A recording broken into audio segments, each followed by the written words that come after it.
2023年的某一天，无数的怪物突然出现，这场突如其来的灾变使全球1半以上的人口死亡。为了抵御外敌入侵，人口本就不多的大周伯连夜征兵2000万，而江流儿却因为身体不行，在这条件下还是死活进不去军队。此时距他穿越以来已接近1年的时间，江流儿也开始渐渐适应了这个具备超凡力量的世界。在被图书馆的书打了一顿后，今天他也来到了医院看眼科。对面的眼科医生也温柔地询问，这种头晕眼花的症状持续多久了，同时心里也在偷偷吐槽，感觉这孩子一脸纵欲过度的样子，应该先去男科看看吧。江流儿也发出了虚弱的声音，大概2个月了吧，刚开始还没这么严重。突然江流儿停下了说话，目光直勾勾地看着医生头顶上方几厘米的位置，只见在他的视线中，那里似乎有什么东西正在凝聚，血色翻滚，形成长条，接着光点在长条中部汇聚，似乎像是一个数字。之前眼睛就产生了异变，难不成自己被什么脏东西盯上了？还好自己不仅挂了眼科，他顺便还给自己挂了污染科。赵医生也开口询问道：“今年多大？”江流儿下意识回答18，但又愣了一下，询问：“您说的是年龄吗？”赵医生也愣住了，不然你以为我问的是啥？江流儿将目光从对方头顶缩回，没事，我的年龄也是18。然后仔细打量着面前的赵医生，对方明明看起来挺精神的，为什么头上会有个18%的血条？赵医生也询问他喝酒吗？江流儿一脸疑惑地表示我可以学。赵医生差点被气成赵子龙，这娃说话咋这气人呢？江流儿也是连声道歉，不好意思，我有些走神。赵医生也站起身来，掏出了一支神光棒，对准江流儿的眼睛，让他向左看，但很快就震惊地发现了一个大问题，这家伙左右不分，上下左右看完一圈后，赵医生表示没什么大事，各种检测数值都正常，我给你开点眼药水，回去滴半个月就行。谢过医生后，江流儿也转身离开诊室，看着逐渐清晰的血条，江流儿也分析到可能是我外挂到账了，不过也奇怪，能看见血条的能力有啥用？但一出门就彻底呆滞住了。只见太阳上出现了一道长到惊人的血条，江流儿也微微颤抖，现在问题有点大，可以开始慌了。但一只手突然将江流儿拍起，兄弟买药吗？硬场的，正版药5万1瓶，我这卖5000，根本不赚钱。回过神来的江流儿也是愣愣地说，世界上只有一种病。但假药哥没有听明白他说的梗，一脸谄媚地问他买药吗？可江流儿没头没尾地说了句你不是药神。假药哥顿时感觉遇到了神经病，转身就走，但江流儿叫住了他，顿时假药哥气不打一处来，小子你不买别妨碍我过生命。但江流儿却用真诚打动了他，你卖神油吗？而回到家的江流儿也是有点无奈，一瓶神油竟然卖3000，你不能怪我举报你吧？但去警署思路完笔录浪费了好多时间，突然胸口烫了起来，江流儿用水直冲了有1分多钟，痛感才终于消退。关上花洒，江流儿感觉好像忘了些什么，低下头一看，我影子呢？顿时在脸盆马桶里面疯狂寻找自己影子，可没想到他换个角度侧了侧身后，发现影子倒映在墙上，还好，差点以为影子没了。这一天遭遇太过离奇，哪怕影子出逃，江流儿估计自己都不会太过意外。拿来毛巾擦擦脸后，他打开了卫生间的门，只见一个黑漆漆的自己站在门口，居然是我的影子，好意外哦！两人四目相对，江流儿的心脏瞬间停跳半拍。我的影子没有出逃，但他活了应该怎么办？抬手抬腿来段社会摇我去，这你都会？看着面前摇着花手的影子，江流儿的脑子乱糟糟的。他手掌轻轻抚过自己胸前的纹身，一个面板浮于空中迅速展开，正是影子的属性面板。江流儿看了看光幕，又看了看面前站着的影子，伸出手从影子胸前穿了过去。这家伙没有实体，你能说话不？但得到的是沉默。江流儿又问，你拥有我的全部记忆吗？影子点了点头。见此，江流儿瞬间兴奋起来，转身在桌子上将一张试卷翻出，这是我的暑假作业，你做做看。可江流儿将笔递过去，就意识到不对，等等，你握得住笔吗？影子沉默地伸出手，成功将笔握住。这家伙到底有没示意？江流儿再次伸出手，从对方身体中穿了过去，感觉有点瘆得慌。只见影子写了一个解后，便停住不动，顺带还有些无辜地看向自己。江流儿顿时大怒，狗屁拥有我的全部记忆，这种题我2分钟一道写着玩好不好？重新打开光幕细读了一遍技能介绍，能够完成我下达的简单指令。难道数学题太难了吗？想了想，江流儿下达了另一个命令，默写一遍马破苍穹。这次影子落笔飞快，窝巢。江流儿瞬间奸笑起来，感觉自己好像要发了，这还当什么超凡者？影子抄书自己卖书不得赚麻了，有搞头，太有搞头了。不过抄书归抄书，先得把自身情况弄清楚。江流儿看向剩下几个能力，吞噬黑暗、窝巢这个技能看起来就好强。江流儿蹲到墙角，伸出手，一脸中二的喊道吞噬黑暗，但半晌过去却无事发生。这破能力也没个说明书或者什么新手教程给自己解释一下。江流儿一阵牙痒痒，转头就将气发到了影子上，你先别抄了，做几个俯卧撑我看看。影子点头，从座位上站起，然后在江流儿注视下，身影慢慢融化，直至完全消失。江流儿人都傻了，让你做俯卧撑你跑哪去了？老子影子呢？随即心头微动，转过身，一个黑漆漆的身影从空中缓缓浮现。这影子在搞什么鬼？江流儿揉揉眉心，你这是去哪啊？还是什么隐身技能？影子一阵比划，江流儿没看懂比划的啥，让他拿笔写下来。影子拿起笔就落下2个大字：暗面。江流儿追问去那干什么，影子写做俯卧撑。为什么要去那做俯卧撑？莫非世界的暗面锻炼效果好？江流儿若有所思，在暗面锻炼也好。一大坨黑乎乎的东西搁屋里看着怪难受的，而江流儿也开始了创作。在这个世界，只能画画热血漫画才能维持得了生活。而由于创作的过于投入，不知不觉就睡着了。但一声江流儿开门瞬间把他惊醒，听到门口传来熟悉的声音，他打着哈欠将门打开，门口留着齐耳短发的少女一脸兴奋。门刚打开个缝隙，他就钻了进来。此人正是陆瑶瑶，江流儿的同班同学兼青梅竹马，也是他的忠实粉丝。但江流儿却死死地看着他的头顶，他血量为什么少了这么多？但回头又看了眼日历，懂了，那个来了。而瑶瑶也十分兴奋，昨天晚上看你发动态，说什么准备开新番，已经确定下内容了，给我看看设定几倍。但砰的一声震响，吓得陆瑶瑶白嫩嫩的小脸颤了3颤，她面色微白的转过身，看到眼前的一幕，顿时变得更白了。只见防盗门合上，门框边缘的墙壁出现一丝丝裂纹。江流儿，你就算不想给我看，也没必要摔门吧？可此时的江流儿没有回答，他傻眼的看着自己的手臂。瑶瑶也是一声惊呼，瞪着眼睛看向江流儿胸前以及坚实的肌肉。你不会是磕了什么吧？作为巡夜人之女，瑶瑶很快就反应过来，检查她身体的时候，非但没多少羞涩，反而一脸警惕。江流儿，我告诉你，那种东西不能泡，你现在回头还来得及。我爹每年不知道要处理多少这种案件。江流儿眼角抽动，瑶瑶，你是了解我的，可了解他的瑶瑶已经一个擒拿把他按到了地上。那你怎么解释5天前我找你时，你还是个死宅男？江流儿看见他将手掌向腰间探去，顿时大惊，你不是要掏出来什么杀伤性武器吧？少女动作微顿，换了个方向掏，很快一个掌心大小的仪器出现在她手中。陆瑶瑶按了上去，你先别动，我检测一下。但江流奇怪，这是测什么的？陆瑶瑶也解释道，这是测污染指数的小道具，击杀一种或者吞服某些异物都会遭到污染。但江流儿一脸自信，我这可是外挂，怎么可能这么简单就检测出来？但测试仪的数值却直线上升。窝巢！见此，江流儿也是瞬间将银点清空，看着恢复正常的仪器，陆瑶瑶略显失望的放下手中的枪。窝巢枪！江流儿人都傻了，你不是打算把我一枪崩了吧？陆瑶瑶一脸和善，把武器重新揣了回去，一番好说歹说，再送她一套全新热血番设定集后，江流儿也是终于将这位姑奶奶忽悠了回去。回到房间，江流儿立刻调出面板，整体浏览下来，她有些发懵，把影子呼唤上来，也是难以置信的询问道：“你这一晚上都在锻炼吗？”影子点点头，真他妈离谱啊！江流儿目光渐渐变化，多出来几分资本家的邪恶。你做得很好，不过还不够好，仅有俯卧撑锻炼效果还是不够。你已经是一个成熟的影子了，让我们提高一些锻炼难度。首先是负重俯卧撑，外加团身俯卧撑、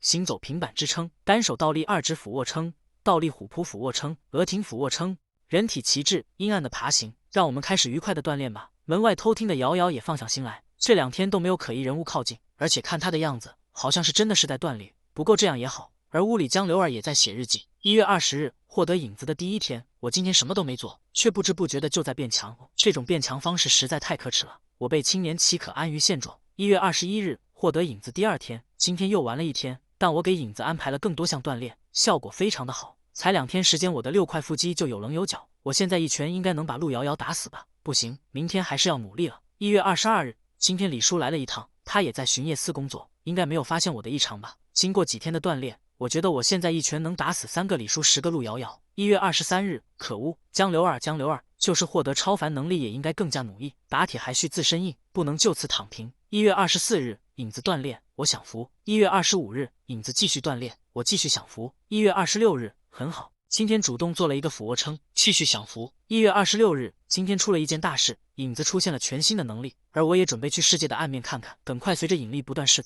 我缓缓融入了地板里。在经过了一阵的虚无之后，再次睁开眼的我回到了自己的房间。可通过四周那诡异的氛围，我就明白我已经来到了暗面。结果我却发现暗面的大门竟然打不开，无奈我只能再次回到现实。紧接着走出房间，再次来到暗面，我发现这里几乎跟现实一模一样，但原本热闹的大街此时却空无一人。可没多久，我背后传来了动静，紧接着一道身影猛地朝我冲来。正当我以为来人是我的影子时，只见一张血盆大口突然出现在我面前，他挥动着巨大的镰刀就要朝我挥砍。我见状直接被吓出了一具薄脆，随后连忙一个驴打滚躲过了这一击。可那怪物依旧不死心朝我看了过来，紧接着举起镰刀不断的对我发起进攻。而我虽然极力躲闪，但很快我就出现了体力不支的情况。就在千钧一发之际，我连忙开启影瞳法阵，随后一个鱼跃直接冲进了法阵之中，穿过之前虚无的空间后，我终于回到了现实的世界之中。此行虽然付出了一条裤子的代价，但却让我深深体验到了暗面世界的危险。可我从来就不是吃亏就要认的主，当即我再次掏起一张板凳，再次进入暗面。结果进去后，我再次被暴打了一通。第2天我再次进去报仇，结果报仇失败，肋骨差点就被打断。第3天报仇失失败，屁部重伤，可成功磨掉了他6点血条。加油！第4天我报仇，我决定暂告一段落，叫来了陆瑶瑶来给我疗伤。可这时陆瑶瑶突然告诉我只剩1个月了，闻言的我顿时一白。这段时间一直在安排影子，差点忘了全球五考这么重要的消息。然而一旁的陆瑶瑶却对我吐露了心声，原来她其实并不想参加什么五考，她更喜欢的居然是音乐。但是现在龙国的政策变了，越来越多的怪物使巡夜司压力越来越大。起初官方还会尊重个人意愿，但是如今只要资质达标就必须参加五考。因为陆瑶瑶的父亲就是巡夜司的高层，所以他的信息还是比较可靠。可随后我就感到了一阵心慌，因为强制五考就意味着每个人都要检测，到时候如果我胸口的印记没能压制住，那我岂不是要被当场打成筛子？想到这里，我有些不死心的询问陆瑶瑶，上次他的那个仪器能不能用来击杀异种？陆瑶瑶告诉我只能用来检测异种和超凡者。听到超凡者3个字，我顿时心头一动。随后我若有所思的再次询问陆瑶瑶，让她给我看看关于超凡者的基础知识。可迎来的却是陆瑶瑶那怀疑的眼神。当即我解释到是为了新漫画的剧情，果然闻言他当场同意了下来。不久他便把我带到了他的房间，紧接着丢给了我一个虚拟眼镜，而里面就是关于五考的全部资料。闻言的我果断戴上了眼镜，随着眼镜的电源启动，下一刻我的灵魂仿佛被吸入了玄雾中。等我再次清醒过来，我发现自己身处在了一片虚空，四周则出现了无数只的眼睛。这逼真的效果让我怀疑这根本不是虚拟世界，而是属于未知的深渊领域。就在这时，一道系统声音突然传出，所谓的深渊就是大灾变的根源，异种就诞生于这片诡异的空间。而在现实与深渊之间还存在一个夹层，也就是我之前去过的现实暗面。暗面每隔1个月就会重置一次，每次重置都会再次复刻现实的场景，那时候也是异种最多的时候。而巡夜司的工作就是把守各个入口，防止异种通过暗面进入现实。除此之外，人类进入暗面还会削弱战斗力，不仅能看到的视线只有几米远，而且里面存在着大量的污染。人类长时间待在里面就会沦为异种。然而对于这条说明我却很是疑惑，因为之前我进去时分明没有感到不适，可还没等我想明白，一个恐怖的身影就出现在了我的身后。就在我没反应过来时，一道强大无比的射线突然从天而降，紧接着原地爆发出了一道剧烈的光芒。与此同时，系统的声音再次传来，如果想要对付异种，就必须掌控至强的力量，成为超凡者。这震撼的一幕顿时让我向往不已。可系统却又继续说道，超凡者本质上就是有人类身躯的异种，在掌控力量的同时也会被不断污染，因此超凡者无时无刻都要对抗污染异化，而且就算生前没有异化，但在死后也有大概率会变成异种。因此超凡者们有着一个不成文的规定，那就是死前一定要耗尽全部的力量。随着屏幕刹那间变得黑暗，下一刻我的意识终于再度回归了现实。可刚刚的消息却让我久久不能释怀，而陆瑶瑶似乎早知道了我的反应，于是突然来到我的身后帮我捏起了肩膀。不过很快她就发现了不对劲，青梅竹马的她当然知道我平时的身材，于是她直接拉起了我的衣服观察起来。就在她疑惑我身材怎么变得这么好时，没曾想这时的大门突然被打开，只见门外陆瑶瑶的父亲正严肃地看着我。很快一家3口的饭桌上，陆叔一边吃饭一边咬牙切齿地盯着我，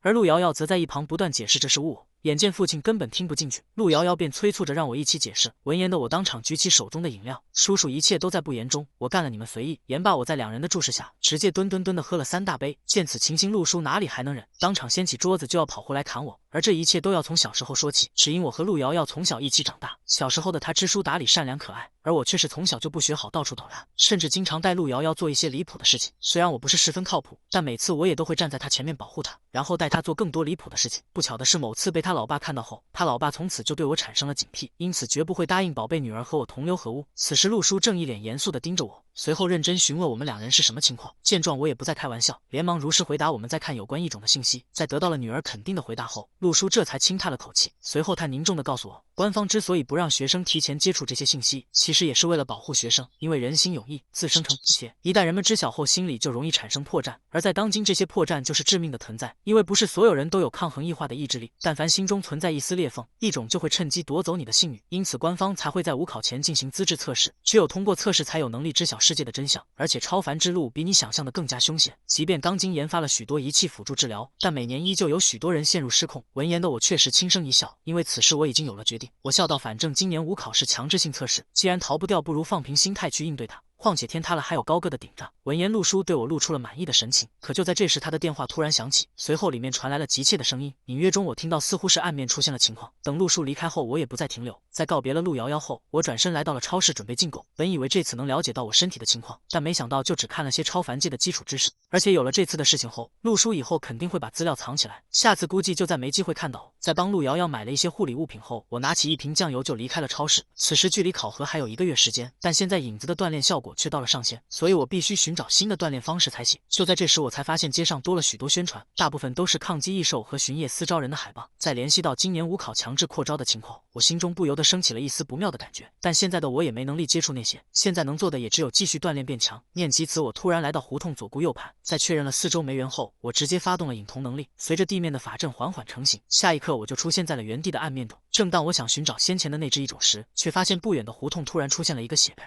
见状，我立马变得警惕起来，大喊：“是谁？给我站出来！”片刻后，一个人影从角落里缓缓走了出来。走近后才发现，那个人不仅满身伤痕不断流血，而且他的脸上也出现了奇怪的纹目。我立马就认出了他是和我同一栋楼的人，但想起今天我在资料上看到的信息，我直接一个后跳拉开了2人的距离。没想到这时男子竟突然扑通一声倒下，随后躺在地上再没有了动静，而且头上的血条也一直在14没有动弹。可就在我疑惑之时，男子的后方突然出现了一个黑影，随后走来了一个浑身散发红芒的异种，头上的血条竟然只有24。见状的我顿时一惊，因为这只异种正是之前在小区门口将我屁股打出3道伤痕的阿飘。此时新仇旧恨一起上，今天的我一定要报仇雪恨。为此我还带来了一个秘密武器。此时面对无比恐怖的异种来袭，我对着他就是一巴掌过去，竟直接将异种扇飞出去。随后我将倒下的邻居扶到墙边，自信地表示接下来看我表演。可就在邻居以为遇到了大老师，下一秒我就被异种一拳打飞，吓得邻居直接震惊了100年。此时的我也是怒了，这一击竟然直接打掉了我27点血。下一刻我直接拿出一瓶酱油，随后猛地砸在了异种头上，紧接着我一个闪身来到异种身后，狠狠地将酱油瓶扎进他的腰子。受到挑衅的异种顿时变得暴怒起来，随即攻击变得越加猛烈。可他的攻击却早已被我摸透，竟没有一下能够攻击到我，反而被我拿酱油瓶不断戳腰子。可就在这时，异种突然后退，以为胜券在握的我连忙追了上去，我料下一刻就被异种的尾巴狠狠击飞。这下邻居都不知道该说我什么好，明明战斗手法花里胡哨，但每次偏偏都能打到对手，真不清楚是该说是厉害还是弱鸡。然而我知道这虽然是我大意的原因，但也是因为异种在不断的学习战斗，在平时我都会掉血后退出养伤再摆，但这一次我不能再退回现实，否则这几个人肯定会被异种吃掉。就在这时，邻居突然朝我大喊，原来异种的右侧肋骨那里受到了重伤，可以尝试攻击他那个部位。闻言的我立刻飞快冲向异种，此时弱点被发现的异种也是一惊，连忙就要躲避，可我哪里会给他这个机会，接着不断通过走位绕到异种身后，直接朝着他的腰子就狠狠刺去。下一刻异种顿时发出了凄厉的惨叫，血条也直接掉了18%，随后竟然直接转身开始逃跑。就在我疑惑这是什么情况时，异种已经从邻居的旁边飞了过去，竟连看都没看邻居一眼。可邻居却反应过来了不对劲，异种竟是想吞噬那2个小孩恢复生命力。只见此时异种已经来到小孩身旁，张开血盆大口就要吞了2个小孩。可就在这千钧一发之际，我连忙着在袋子里掏出一瓶饮料，随后用尽吃奶的力气猛地扔向异种。但异种似乎早就意料到了我的行为，一个扭头直接躲过了我的攻击。可他没想到的是，真正的攻击并不在这里。此时邻居已经高高跃起，紧随着一个佛山无影脚直接踢了过去，巨大的力量直接让异种在空中翻了2圈半，血量更是从18%减到了15%。受到重击的异种顿时暴怒，张开大口就要转头吞掉邻居。可下一秒，一双大手抓住了异种的头颅，你既然那么喜欢吃，那就要抱着被别人吃的风险。随即我直接一口咬住他的脖子，紧接着抓着头发狠狠用力砸向地面。优势在我抡起拳头不断攻击异种后背，而异种的生命也在这一刻不断下跌。突然我停下了手中的动作，只见异种背后竟出现了一个发光物体，我立马意识到了这可能就是它的能源。下一刻我狠狠地朝着内核刺去，就在手掌刺入的瞬间，一股强大的力量顿时从内核冲出，那恐怖的力量眨眼间就冲向了四周，轰隆一声，异种的身体突然就爆开来。可更加奇怪的事情却不仅于此，只见周边的石头突然疯狂摇晃，随后竟然漂浮起来开始不断移动。短短几秒后，打斗的场景竟恢复了正常。面前的一幕让我有些不明所以，但想不通后我也不再追究。可就在我想去检查邻居几人的情况时，我的视线竟突然开始变得模糊。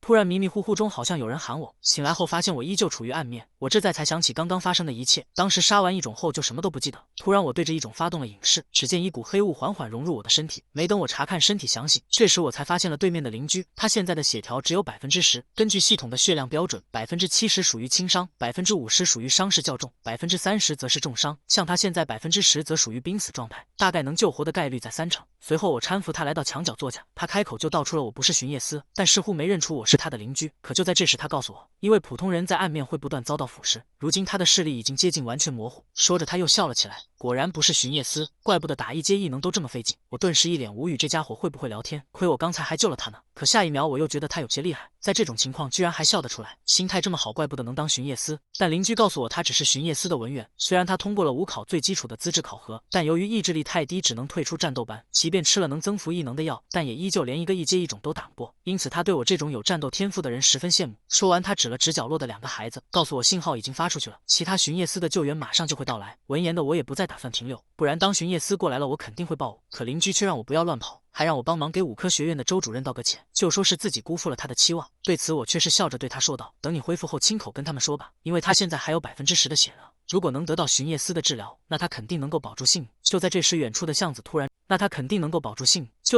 处的巷子突然出现了一股能量，邻居则立马意识到是巡夜司的人买了。见状，我也不再犹豫，拎起购物袋就往反方向走去，并且拒绝了跟巡夜司一起离开的邀请。而邻居也似乎明白了什么，只是笑着祝我一路顺风。可此时的我还没意识到，这一分别就是永远。走到角落后，我就直接发动了隐瞳阵法。而此时巡夜司的人也发现了邻居，但在暗面的视力限制下却没看到我。可不放心的我还是回头看了一眼，然而这一眼却让我大惊失色。只见巡夜司的人突然摇了摇头，随后我便发现邻居的血条竟在快速流失，他的身体也化成了碎片，突然一点点消散。突如其来的一幕让我始料未及，我正想伸手阻止这一切，可此时隐瞳的技能刚好发动完毕，在影子将我包围的最后一刻，邻居头上的血条已经清理，他的身体也幻化成圣洁的光芒。再次睁眼，我已经回到了现实中，街上的路人像看呆瓜一样盯着我。对于他们的看法，我丝毫不在乎，只是对邻居的死却久久不能释怀。直到在回家的路上，一条巡夜司的广告才告诉了我真相。原来凡是加入巡夜司的人，每人都会配一颗名叫遥望的药丸，吃了后能够大幅度的透支潜力，但死亡率却是高达90%。因此一旦发现自己生还概率较低，他们就会使用遥望用尽最后一分力气，即使燃烧生命也要守护来之不易的安宁。代天巡夜遥望未来，以凡人之躯行超凡之事，这便是巡夜司的使命。只是在家洗了个热水澡，影子就自己活了过来，并且还能带我去到影子所在的暗面。而我在这里每击杀一只异种，就能获得异种的信息与技能。当别人还需要每天锻炼提升体力时，我直接指挥影子做了一天25小时的俯卧撑。只见叮的一声，我脑海中顿时出现了技能介绍：技能影袭，当在他人看不见的阴影中发动进攻时，首次攻击将造成巨大伤害。见状，我顿时有些蠢蠢欲动，于是立马拖着僵硬的身体来到客厅，摆好奇怪姿势后大喊影袭发动。结果半晌过去，周围却没有任何动静，以为是被骗了的我瞬间暴躁如雷，但随即又想到可能是没有目标的原因，看来只能找机会再试了。随后我又查看起了自己的属性，首先引起我注意的是位格前行者选项，它能让我在藏匿于阴影时，全身属性大幅度提高。随后我又注意到了一个新的能力暗影形态，它竟可以让我和影子合二为一，从而进入一种特殊形态。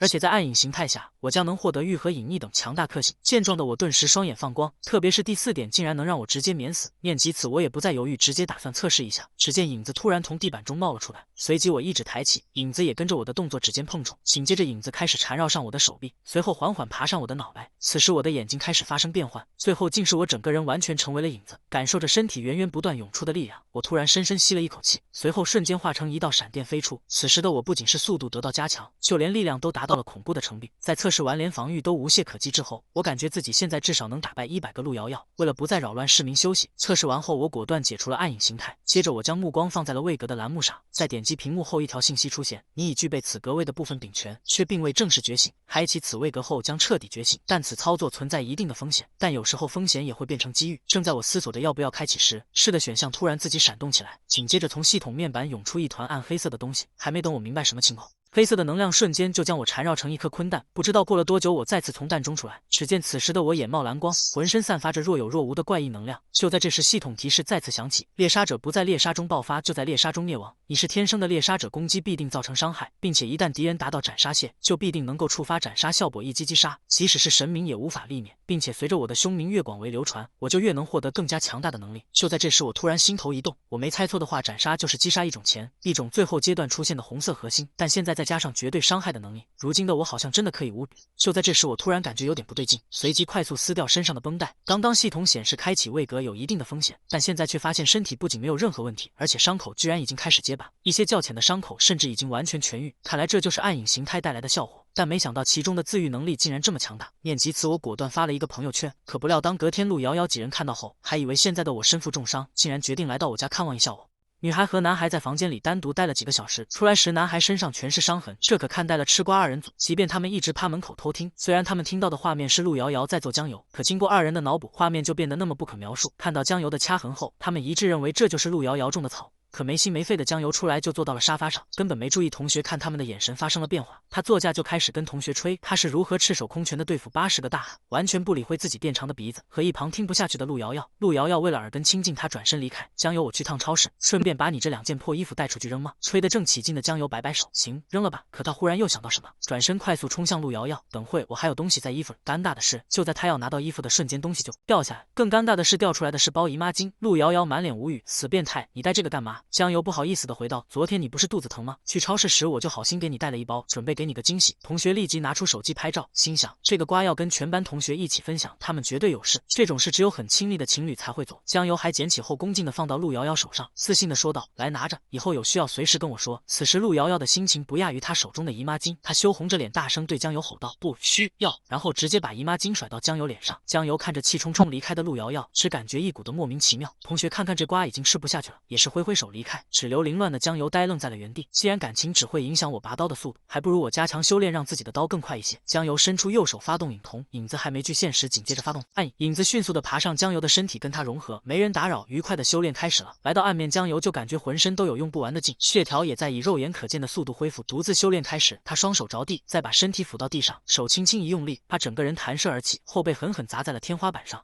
然后又重重砸回地板，可想而知这股力量多强。即便这样，江油还是没受一点伤，还有使不完的力量不断涌出。只要用出平时做俯卧撑的力量，就能蹦得3丈高，而且分分钟就能做完上千个。连系统都憋不住提示道：“你可在锻炼中发动猛士，可通过吞噬阴影层的暗来提升营点和身体素质。”这一操作也惊到了江油，他立马切换形态，果然按系统的提示修炼，各项数值都得到了相应提升。江油很快就发现，在室内就只能做些简单的动作，即便完成的速度再快，提升也十分缓慢。他把目光盯向了室外老年活动中心，看着暗面空荡荡的活动场地，江油不由得发出感慨：要是在现实，那些大爷大妈还不得个个拜我为师？到此，江油开始完全的放飞自我，什么高难度动作都是一组接着一组。可他不知道这一切的发生并非偶然。此时，巡夜司总部各部门都在严阵以待，面对突如其来的撞楼，每个人都面露担忧之色。报道：此次阴影层暴动范围广，且波动异常，污染指数增加的同时，区域还在扩大。可比阴影层更棘手的是，各个区域都发现阴影层裂缝现象。此次暴动还不同以往，暴动区域都集中在人口密集的居民区，而非像以前一样随机暴动。这让经验丰富的陆霸也不禁冷汗直冒，因为相比阴影层的异常，深渊裂缝更加危险。因为在深渊裂缝处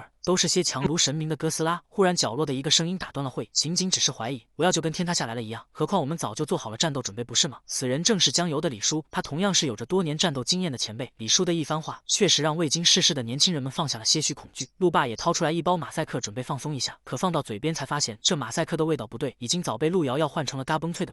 陆霸欣然接受了女儿的关心，但李叔深沉的一句“上面右下新通知你看了吗”，让陆霸立马大惊失色。陆霸迅速跑到办公室查看，紧急通知：超凡者2阶以上，除非特殊情况，否则直系子女进行资质测试后必须报考超凡类专业。刚好陆霸的女儿陆瑶瑶和李叔的干儿子江油都到了相应的年纪，他们也都在必须报考超凡者之力。陆霸想等陆瑶瑶资质测试出来后，再给他选择合适的专业，可李叔却告诉陆霸，他什么专业都不报。陆霸好奇的询问，如果资质测试符合，那可由不得。李叔起身边走边说道，那就不参加测试，然后快步的离开，只留下一脸错愕的陆霸在一旁凌乱。李叔刚走，粉发小秘书就来找陆霸汇报，在清月小区发现一个通体漆黑的东西，不知疲倦的在活动中心锻炼。看到我们的巡夜人不但不发动攻击，还会停下训练向他们进。在资料库并没有对此一种的任何记。陆霸也被这奇葩玩意搞得一头雾水，他又岂能想到这货就是他女儿的青梅竹马江油。解除形态后，江油便没着急离开，而是拿着手机在角落直播，因为他在阴影层里发现了一只可爱的大蜘蛛。看到这稀奇古怪的生物，直播间瞬间涌入了几百万关注。江油虽然好奇，原来这些内容明明受到管制，现在怎么又可以发了呢？不管了，这些内容可以直播，自己马上就会成为大网红了。正当江油背对着怪物沾沾自喜时，系统突然弹出，差点把他活活吓死。江油认真盯着屏幕，心想不会又要给个什么牛叉的技能吧？可屏幕却只弹出了介绍面板，再次介绍了猎杀者的属性和威力。江油瞬间举起了愤怒的小拳头，就这点破事还出来笑我？可马上他就嚣张不起来，因为控制面板赫然显示他的寿命只剩下短短的100个小时。江油瞬间炸裂，才100个小时，那自己还活不过5天，寿命只剩100个小时，就像梦魇一样围绕在江油的耳旁。他忽然想到，系统曾提示过开启位格会承担一定的风险，但就给活4天了，管这叫一定风险吗？江油努力让自己冷静下来，肯定有补救方法，自己是不是漏了什么？在系统提示中有这么一段，唯有不断的猎杀，自己方能延续生命。因为以为是重复内容，他就没有仔细观看。为了弄清是不是只要击杀怪物就能延续生命，江油继续点击着控制面板。生命与死亡是猎杀者的全部，或许你将在无尽的杀戮之中获得永生。地狱天堂尽在转瞬间，上一秒还活不过5天，下一秒就获得了永生。生的方法。系统继续提示，猎杀者格为特殊，即便肉身消亡，也会以另一种形态存在。内容太多，差点直接烧坏了江油的 CP， 但他可不管这些，杀的一种延续寿命者没错，刚好就拿眼前这只蜘蛛试试水了。即便这样，江油也没放过当网红的机会，他把手机反着固定在了脚窝，反正这账号是李叔从寻夜思弄来的秘密账号，也不怕别人查到自己头上。接着直播现场就变成了这样一种猴币多，真假我来说。大家好，我是小油，一种大蜘蛛我一个人妥。大家不要发出动静，我要绕到他后面，用狼牙棒狠狠给他一下。说罢，江油就拿着棒子悄悄绕到怪物后，随着大蜘蛛的一声惨叫告愤：睡觉绝对不能把屁股露给别人。吃痛的蜘蛛立马起身，四处寻找是什么东西在背后偷袭他。此时江油紧张的心脏都快要跳出来，豆大的汗珠也像雨点般冒出。可蜘蛛转了一圈，也未能发现跟他近在咫尺的江油。江油暗自窃喜道：就算贴这么近，他还发现不了我，这暗影形态还真是方便。随着怪物的血量暴露在江油面前，江油露出了邪恶的笑容，双手高举狼牙棒，猛地往后蓄力，40米长的大棒瞬间插入蜘蛛身后的死穴，死亡的感觉瞬间把大蜘蛛拉回了回忆。半小时前自己才从深渊来到了暗部，这里没有深渊的压抑，也没有那么多强大且恐怖的家伙，只要谨慎些，再加上自己的伪装能力，在这里活下来应该问题不大。即便很早以前他就感觉到自己被江油这个小崽子盯上，不想惹是生非的他选择了快速逃离，尽量远离危险。可曾想这老六却不讲武额，端往自己最薄弱的腚部轰击。江油也因为用力过猛，差点让体内的银点喷射而出。调整好后，江油再次拿起了狼牙棒，很好，一下就掉了60%的血量。再来一下他脚。还没说完，蜘蛛的触手就已经来到江油的眼前，一个脑瓜崩就把江油弹出了10米开外。江油强撑着起身，自我安慰道：一点都不疼。忽然蜘蛛屁股的弱点上又多了根狼牙棒，因为江油从不记仇，有仇都是当场报。看着地上翻滚的蜘蛛，江油再次露出了邪恶的笑容，决定不再跟怪物继续缠斗，而是原地发动了影袭。影袭发动后，地面就像变成了池塘，江油像鱼儿一样慢慢沉了下去。这就是影袭吗？居然能像潜行者一样潜入到暗影之中，用不着跟一种正面搏杀，只用像从林中的猎手一样耐心等待时机，发现猎物的破绽和弱点时，一道灵不知灵而响叮当之势给他致命一击。一种超凡猎物猎然，那又如何？狩猎开始了。此时现实世界的一个银发少女在拿着手机抱怨：怎么最近的主播都这么无聊吗？直到刷到江油的直播间时，他才露出了不可思议的眼神，里面全是在熟悉的地方，有这些陌生的异种在自由的玩耍。第一次看到异种的少女兴奋地直起了身子。天啊，真的吗？不会是特效吧？江油指着后面痛苦挣扎的蜘蛛介绍道：这东西叫影纹蛛，捕魔种，一阶中位，来自深渊的低劣异种。看到这，银发少女就不自觉地对着手机屏幕亲了上去。看到有女生向直播间里的江油示好，她就会感觉到莫名其妙的不适。看着江油通过影瞳慢慢潜入地下的画面，银发少女再次投去崇拜的眼神，消失了。这个主播难道是个超凡者吗？江油潜到了变异蜘蛛的上方，抬脚对准了蜘蛛腚部插着的棍子，一用力，整根棍子就全部进入了蜘蛛身体。伴随着一声惨叫过后，他也就彻底凉了。就在江油放松警惕时，影纹蛛立马发动毒刺攻击他，可一切早就被江油看穿，他不但轻松躲开，还比出挑衅的手势，气得影纹蛛火力全开，8只脚同时攻击江油。但江油只是抖抖屁股，扭扭腰就轻松躲开。屏幕前的女孩虽然已经吓得浑身发抖，可眼睛却舍不得离开屏幕一下。恼羞成怒的蜘蛛喷出了大量的毒液，因为不清楚江油的方位，他直接让毒液包裹在自己的四周。他得意地裂开大嘴，嘿嘿，这次看你个老六死不死！忽然身后的声音吓得他一激灵，看转头看去，只见江油早已潜到身后的房顶，正像看猎物般盯着影纹蛛。你以为在地上涂满毒液我就奈何不了你了吗？冰影可是无处不在的。说罢，江油幻化成一股黑影，楼顶急速冲向影纹蛛，影纹蛛立马对准江油的攻击路线吐具毒液，毒液也确确实实拦截到了江油所在的位置。可奈何江油可以自由行走在阴影之中，瞬移、穿梭、折跃亦是他的绝技，所以就在毒液接触到他的瞬间，他就前进了墙壁。还没等影纹蛛反应，江油已经手握棒子出现在他头顶。我是来自阴影中的暗杀者，无尽的杀戮让我的记忆破碎，依稀只记得我的名字。在江油嘟囔间，棍子已经从影纹蛛下颚穿到了头顶。这是江油猎杀形态下身体跟着影子的战斗意识发动的攻击。此时的江油已经把意识交给了影子，自己只记得名字里有个油字。面对凉透了的影纹蛛，江油缓缓抬起了右手，影势发动，瞬间影纹蛛的黑色银点就像雾气一样通通涌入江油的身体。此时的江油浑身漆黑，只有眼睛发出耀眼光芒，身上没电缠绕，他双手排开，有银点力量具现出的披风赫然披在身上。猎杀完毕，他单脚踩在影纹蛛的白骨上，赫然一副超级英雄的姿势出现在屏幕前。这13帧让他装到，屏幕前的少女立马投去崇拜的目光，好久没见到这么刺激的东西了。二话不说，马上找到江油的主页关注，这个又酷又中二的博主上哪找啊？关注后的少女立马就给江油发私信：你好，加个 V， 刺杀任务高价。蓝还获得了可灭神的暗影形态，为此他付出了全部寿命。为了活命，他得不停地击杀怪物。刚击杀的影纹蛛虽然只是一阶中位，也被江油收入了背包，因为他有着酸液、吐丝和古魔污染3个技能。只是江油的寿命仅从4天加到7天，有点让江油大失所望。他也清楚地知道自己和影纹蛛有着硬差距，能打败他全得益于技能影袭。因为首次直播击杀异种，江油的直播间观看人数也突破了150万人。江油立马停止直播间，笑道：得留点悬念，吊一吊观众的胃口。退出直播，江油就开始研究起影纹蛛的吐丝，可他具现出来的丝线是黑色，他轻轻用手一弹，撸线飞到100米大楼顶部，牢牢的固定，再一回收，江油就开始原地起飞，径直飞向楼顶。他还可帮蛛丝两头固定做成索道，自由的在中间穿梭，也可以一头固定，另一头像猿人泰山一样荡去任何一个地方。缺点就是难以控制落点，一不小心就容易撞墙。看到墙上砸出的大洞，江油还是选择了较为安全的 B5爬。本来打算离开岸面的江油，看着面板上寿命还剩7天，苦恼无已。他看着空荡荡的街道，联想到，虽然还剩7天可异种，并非天天碰得到，万一几天没有异种跑出深渊，那自己不就得直接原地去世？此时系统提示，由于你的凶名流传，解锁了部分猎杀者全部标记，你能够标记猎物，更容易发现其弱点，进行弱点打击。被标记的猎物将会产生心悸、恐惧等负面状态，效果根据双方实力差距而定，单一目标短时间内标记仅可存在1秒。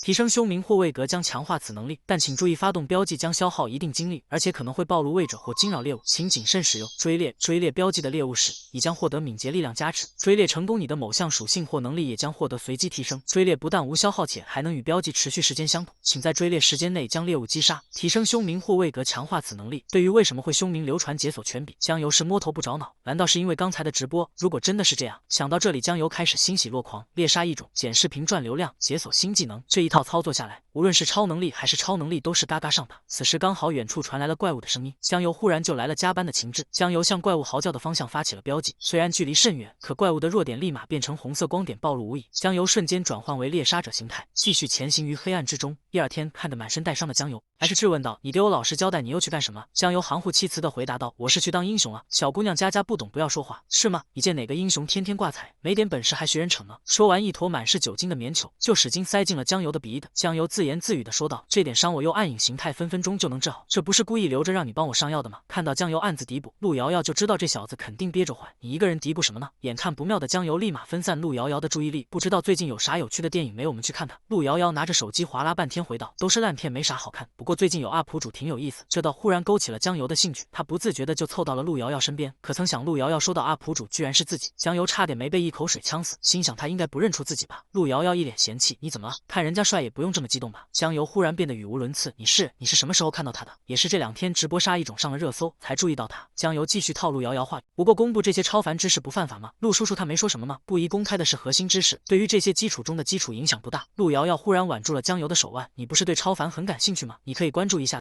他还有和异种实战的视频。”江油嘴上不说，心里却想：姐姐里面黑不溜秋的就是我。陆瑶瑶忽然突发奇想：“江油，你说我可不可以录点视频发上去？万一火了呢？”江油嘲讽道：“录什么？穿个 JK 小白丝在阴影层跳舞吗？稳开了变态！我就不能录些讲解超凡的视频吗？你顶多就是看了点资料，怎么跟那些经验丰富的巡夜司前辈？”接着江油又指着陆瑶瑶的短裙说道：“你下次别穿这样出门，容易被变态跟踪。上次我就不小心跟丢一个，虽然小声，还是被陆瑶瑶耳尖听到。”陆瑶瑶果断拔枪，吓得江油大气都不敢喘。慕容芬说枪就对准了江油的腰子，说着一身伤，不会是跟踪哪个 JK 美女时被人给打的吧？江油立马举手投降：“没有，我就是为了活跃气氛开个玩笑的。”陆瑶瑶用枪口拍拍江油的腰：“你不说实话是吧？”直到江油卑微的求饶，陆瑶瑶罚他为自己做饭才饶了他。这是男孩带着影子击杀怪物的场景，发到网上后瞬间激起网络巨浪，短短几秒观看就高达150万。可江油的烦恼已随之而来。江油被陆瑶瑶折腾1天后本就疲惫不堪，但打开朋友圈里面全是谩骂的声音，什么垃圾，什么造假，反正怎么难听怎么骂，骂的江油一头雾水。直到一条地道实锤你的评论引起了江油的注意，江油忐忑地点开了他的直播间，带节奏的珍视着明明为地道的地中海大叔。为了硬蹭热度，他今天又要翻出江油的视频打假。大伙先看这2个定格画面，发现没有，2格之间不连贯，很明显是剪辑过的。再看看这背景，明显进行了后期处理，把不真实的地方给掩盖。江油一脸无语，自己不就把战斗中出丑的画面剪掉了吗？这也被大叔拿来硬炒冷饭。看着现在超凡者巡夜人这么，大叔继续不要脸的往上贴，称自己才是正儿八经的巡夜司外边人员，所以才一眼就认出江油这种小丑，还恬不知耻的劝江油好自为之。为此江油还装作满不在，实锤就实锤吧。事实证明，只有当潮水退去，才能发现是谁在裸泳。江油起身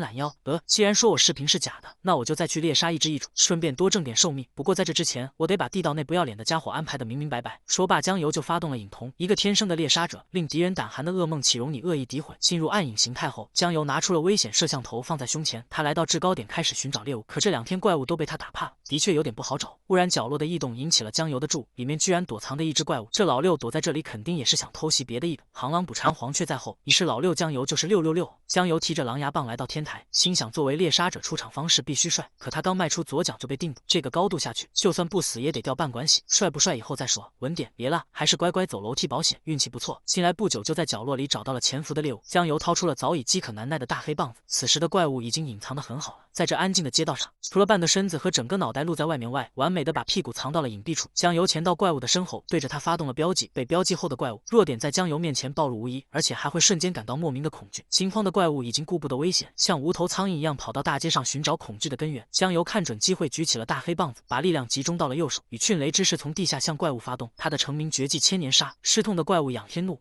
血量也瞬间减少55%。江油并不想给怪物喘息的机会，他趁怪物在半空的间隙也跟着跃起，在半空瞄准猎物发动了追猎。此时自身的力量和敏捷也迅速提升，那还客气啥呀？对准怪物脑袋干他就完了。用力一击下去，却被怪物微微侧身就轻松躲开，这确实让江油始料未及，不禁疑问：难道他已经看穿了自己的攻击？江油分神的瞬间，怪物反客为主，直接移动到江油的头顶。江油在想追击时，已经完全跟不上了怪物的速度，直至被怪物牵引着回到了地面。江油和怪物形成了对峙模式，怪物对准江油率先张开了血盆大口。江油以为怪物要向他攻来，提前摆好了防御姿态，不曾想怪物却是发动了远程攻击，一种影响精神力的音波。受到音波的影响，江油突然头昏脑胀，精神恍惚。没等江油反应，怪物的攻击也接踵而至，身体也被斩击击中，虽然不致命，但也生生把他击退了数目。就这一下干掉了江油34%的血量。江油现在已经顾不及身上的疼痛，因为尝到甜头的怪物已经挥舞着2把砍刀向他冲来。江油从他的触手推断，这家伙是个高弓高敏血薄的刺客，看来轻松战胜他是不可能了，得想想策略。面对袭来的怪物，江油化作影子直接潜入了地下，然后像条水蛇一样以影子形态在地下游走。不管怪物怎么攻击，在暗影世界江油都能轻松躲开。当怪物放松警惕时，他又会具化成实体出现，熬着他没防备的地方给上重重一击。眼看这招奏效，江油露出了得意的表情，小样，跟我斗。接着江油就用同样的方法开始单方面虐杀怪物，虽然被揍了却见不到人。即便怪物再是高弓高敏，可他攻击又碰不到江油，江油攻击他还躲不过。眼看怪物已经毫无还手之力，江油才完全具化出本体，然后对着怪物的阴毫小就疯狂输出，直至触发猎杀。怪物的死穴幻化成猩红色，江油对准死穴双手抱拳猛的蓄力。猎杀时刻，就当拳头要击中怪物时，江油忽然停下。江油吃惊的差点把2个发光的眼睛瞪了出来，难以置信，眼前的怪物居然是巡夜人林峰。他死后变成光束消散在这暗面的事还历历在目，为何会变成这样？又为什么出现在这里？瞬间江油脑子里充满了疑问。就在江油分神的间隙，怪物从他身下挣脱了出来。挣脱的怪物不再偷袭愣神的江油，而是迅速逃离。反应过来的江油迅速追了上去。你先等等，我有话跟你说。可怪物早已消失在寂静的暗面，江油慢慢停下了追赶的脚步。他看着林峰消失的方向，脸上满是错愕与震惊。系统却完全不顾及江油的感受，不断提示即将猎杀成功的猎物，却意外让猎物逃跑。很遗憾，这是场失败的猎杀，甚至用出红色字体提示，请注意，各连续猎杀失败将削弱你的实力，乃至于削弱你的寿命。江油虽然清楚，只有不断猎杀提升凶名晋升阶位，猎杀者才能掌握更多生死权柄。此时的江油心中满是怒，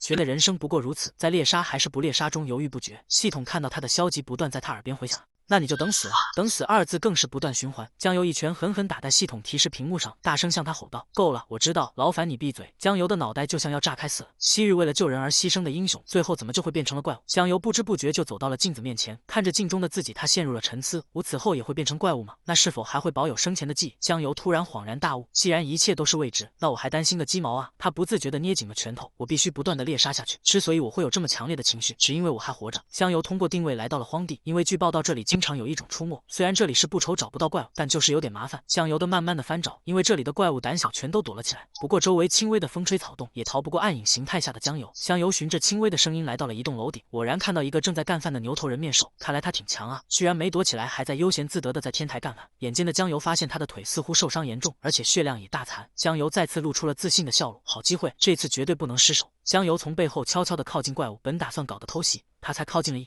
怪物就立马开始警觉了禁欲，逼得江油不得不再发动暗影形态潜回地下。同时江油还对怪物发动了弱点扫描，猩红色的光点赫然出现。看着地面寻找的怪物，江油也感叹这么机敏也是第一次见，若不是大残自己还不一定是对手。虽然江油潜到了地下，可怪物还能靠灵敏的嗅觉寻找过来，而且怪物身上的弱点光球也因他处于高度警戒而便秘。江油清楚必须等他放下戒心后给他致命一击才有胜算。江油在怪物刚放下戒备瞬间发动了标记，还没等怪物，他的4个死穴都已经被逐一击破。与此同时，陆瑶瑶正在家给江油做着好吃的。听到有人进屋，陆瑶瑶没好气的说道：“这么晚才回来，你又跑哪鬼混去了？还不快过来！”还没等说完，陆瑶瑶发现进来的是自己的老爸和李叔，又来给我家小江油做饭呢。我就说他在这边吧，我养的丫头都成你家的。陆瑶瑶不好意思的回道：“爸，你别乱说，我永远都是你的丫头。”陆爸提议难得聚一下，他做东到外面大吃一顿。陆瑶瑶却告诉父亲不用了，自己都已经做了一半。父亲看着自己煮面都费劲的女儿，现在为了邻家男孩都能做出4菜1汤，不知是该高兴还是难过。过，李叔却很识趣，老陆改天再搓吧，今天正好尝下瑶瑶的手艺，我也算是沾了小油的光啊。李叔突然发现只有陆瑶瑶一个人在家，询问得知那臭小子又跑出去玩了。此时刚好房门被打开，酱油完全没看到眼前在说自己坏话的李叔，进门就大喊干饭干饭干饭，我都快饿死了。瑶瑶今天又给哥做什么好吃的？探哥给你买了你最爱吃的棒棒糖，还有你给我发这么多消息，是不是想我？忽然酱油感觉一股杀气扑面而来，抬头望去又是陆爸那刀人的眼神。李叔捂着头心想，小子你就自求多福吧。酱油紧张的咽了咽口水，房间的气压此时也降到了冰点。酱油立马收起了棒棒糖，笑着解释道，我刚刚被狗撵了，一路狂奔可能有点神志不清，所以才语无伦次。李叔立马出来打圆场，行了行了，难得聚一起吃顿饭，别把气压搞那么低。接着拍拍酱油的肩膀说道，打架嘛怕啥？年轻人谁不打架？没点火气哪能叫年轻人？陆爸也不怀好意的接茬道，是啊，年轻人为了心仪的女生争风吃醋，发生点摩擦很正常。对了，上次我看到你和一个穿小裙子的姑娘肩并肩一起走，她叫什么来着？陆瑶瑶无奈的说道，叫余周儿。陆爸接着补刀，小姑娘长得不错，多秀气，白白净净的身材还好，谁有不愿意为她拼一身伤是吧小油？接着陆爸拿起杯子就要跟酱油干杯，祝他早日追到余周儿。酱油知道陆爸当着陆瑶瑶的面说这些，就是想掐断他们之间的红线。就在酱油想着要怎么回陆爸时，李叔提醒了，还愣着干嘛？敬你陆叔叔一杯呀！从不记仇的酱油尴尬的抬起杯子，陆叔我敬你一杯。酱油虽然知道两个老家伙是合伙斗他还是举起杯中的饮料一饮而尽。此时的陆爸也露出了得意的表情，哼，小子让你嘚瑟。酱油灵机一动，立马夹菜给陆爸，来陆叔吃菜，这酒你们这么忙，难得吃到瑶瑶做的菜，不过她手艺这么好，原来在家里应该没少做给你吃吧？陆爸脸色瞬间阴沉了下来，陆瑶瑶会做饭的事情他也是今天才知道，急得陆瑶瑶赶忙扒饭来掩饰尴尬。陆爸却气得不行，在家天天点外卖来照顾这臭小子倒是挺积极，还天天换着花样伺候这混蛋。酱油也在为自己扳回一城沾沾自喜。李叔继续站出来缓解尴尬，来酱油再敬你陆叔叔一杯。接下来饭局就变成了酱油为了不被当场拍死的阿谀奉承，陆爸为了彰显长辈气度的职业假笑。1个小时后，几人结束了愉快的聚舞。酱油礼貌地说道，慢走啊陆叔叔瑶瑶。李叔也发出了真挚的邀请，老陆常来呀。瑶瑶直接回了酱油句，明天见明天见。只有陆爸气得说不出一句话。回到房间后，李叔严肃地坐了下来。小油，我问你，你的能力觉醒了吗？酱油都已经紧张到狂喝水，但还在装糊涂。什么觉醒能力？我干巡夜人20几年了，你身上的伤怎么回事？我一眼就能认出。酱油这才知道他们的那些小伎俩，在这些老油条面前真的不值得一提。他不再隐瞒，告诉了李叔自己半个月前就觉醒了能力。这确实让李叔意想不到，那是怎么觉醒的？李叔追问的口气让酱油有种莫名的不适。李叔，你这算是在审问我吗？察觉自己过于严肃的李叔立马缓和下来，不用那么紧张，说说就是了。酱油想了想，回道，怎么觉醒的我也不太清楚，反正突然就觉醒了。李叔不由得感叹，自然觉醒了，这种情况非常少有，1年也就偶尔出现1、2个。酱油立马飘了起来，大概是自然觉醒吧，可能因为我天赋异禀。酱油忽然发现李叔正严肃地盯着吧，这该死的压迫感直接席卷了他全身。酱油就像泄了气的皮球，无力地瘫坐到沙发上。李叔，你刚刚是在发动能力吗？李叔并未回答酱油，而是独自说道，今年凡境易处出超凡资质，只要意志力没差到难以接受，都会强制5考。酱油一旁乖巧地回道，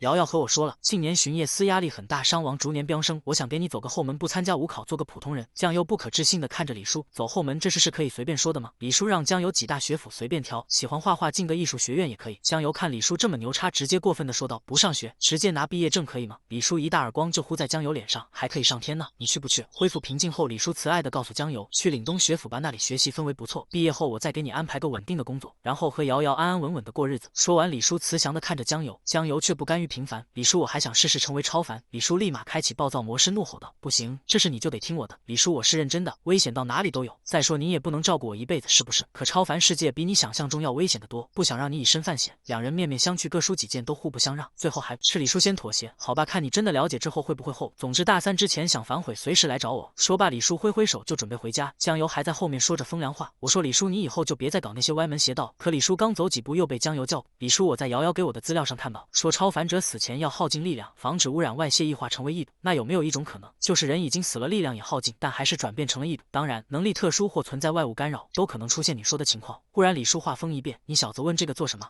没什么，纯属好奇。李叔临走也不忘嘱咐，早些休息，别再出去打架了。酱油摸摸头，尴尬的笑笑答应。还有个更重磅的消息是，今年5考提前了，过完年就要开始资质检测。李叔让酱油提前做好准备后就离开了。离奇的怪事和巡夜司的调整，让酱油再次感觉到将有大事发生。女孩正死死地盯着手机屏幕，连眼睛都不敢眨一下。可下一秒，她就被屏幕里的人带去了另一个世界，一个怪物横行，普通人却活不过3秒的暗面世界。酱油在暗面直播击杀怪物，却遭到地中海大叔实锤打假，为此无脑的跟风粉就开始口诛笔伐，满是不堪入耳的诋毁谩骂。这把作为真爱粉的银发少女气得火冒3丈，她化身正义和无脑粉开启了争辩。酱油为了让谎言不攻自破，她再次潜入了暗面，银发少女则是废寝忘食的和黑粉对喷。可谎话看多了，少女也产生了自我怀疑，我家油哥哥不会真的是骗子吧？直至酱油再次进入直播画面，少女才打消了心中的疑虑。可这画面怎么回事？这里又是如此的熟悉。少女不自觉地瞪大了双眼，这里像极了自家阳台，她只感觉身临其境，可曾想自己已经进入到了其中，而且尤哥哥赫然就在眼前。没等少女反应，尤老六就驮着她跳下了大雾。少女感觉虽然自己人是在前面飞，可魂却还在后面追。她鼓足勇气，慢慢睁开眼睛，发现刘老六驮着她，用暗影蛛丝穿梭在这熟悉而又陌生的街道。少女也从开始的害怕变成了兴奋，还不由得感叹：大黑游子好厉害，这就是超凡者吗？正当两人愣神之际，一道能量波就朝他们袭来。江油不自觉地张开双手挡在了少女前面，两人也被这突如其来的攻击狠狠砸向地面。接着一只怪物的大脚就踩在了江油的胸口，抬头望去，赫然一个8米高的怪物已经向他们张开了血盆大口。江油立马伸手发动暗影蛛丝，用身体生生地把怪物弹开。看着飞出数十米的怪物，少女不禁夸赞江油不仅又黑，飞出数十米的怪物，少女不禁夸赞江油不仅又黑又硬，而且还很帅。见率先发起反击的江油，一脚狠狠地踹在怪物头上。此时怪物也是抓住江油的防守漏洞，腹部狠狠地给了他一击，还真是杀敌800自损800。一旁的少女不禁感慨，这也真是太震撼了，这绝对不可能是假的了吧？在怪物换手攻来时，江油已经跳到了空中，并且对他发动了标记和斩杀。怪物还认为是江油打不过撤退，嘶吼着就要冲向前换了他，结果就是被江油绕到身后一击击穿了他的身体，血条也瞬间清零。看到此幕，少女非常肯定，眼前的人就是来自北都的刺客。她在目睹了江油击败怪物后，居然还可对其发动影视吸收怪物。他断定江油能发射像蛛丝一样的能力，肯定是因为之前吸收的蜘蛛怪。那现在江油吸收了这只怪物，岂不是又要获得了新能力了？想到这里，他高兴的差点跳了起来。虽然二人近在咫尺，但江油却从不知道少女的存在，因为这都只是少女身临其境的感受。江油回家后，看着脸上的伤口还在隐隐作痛，他不得不承认那片区域的异种确实厉害，要不是他已经受伤了，自己也不一定能打赢。忽然手机上的提示音引起了江油的注意，打开一看，又是这个叫地道的地中海大叔。强蹭热度的他又来打假，他指出江油所战胜的怪物已经受伤严重，即便是一个普通人也能将其斩杀，如若真有实力也不会只找软柿子捏。江油关闭了手机，因为现在他可没心情理会这个跳梁小丑。他复盘了一下刚刚的战斗，意识到自己的硬实力确实不够，对付一只一阶受伤的异种都还这么吃力，提升自身实力才是王道。要想不被人背后指手画脚，那就得拥有没人能质疑的实力。说着他就把引力锯在右手上。江油发现本以为是经验条的银点开始消耗，据不完全统计，使用隐私大概消耗3点，开启隐同样消耗1点，斩杀标记追猎这些技能都有不同程度的消耗，而暗影形态这种持续状态的消耗则会根据环境而定。阴影层里是0消耗，现实阴影处是低消耗，可阳光充裕的光明区则是高消耗。想到这里，江油收回了引力。话说马上就要进行资质测试了，江油又惆怅了起来。他不自觉起身走向阳台。江油清楚，即便别人具备超凡天赋，大在也只相当于自己体内银点1到3点时的程度，自己就算不变强，目前的实力也足够震惊他们。可所谓木秀于林，风必摧之，太过招摇换来的结果则是多方觊觎。所以江油指天大吼道：低调，宝子偏颇，装我也要装波大的，反正有李叔罩着我怕啥？虽然楼上吵成这样，楼下浇花的大爷却非常淡定，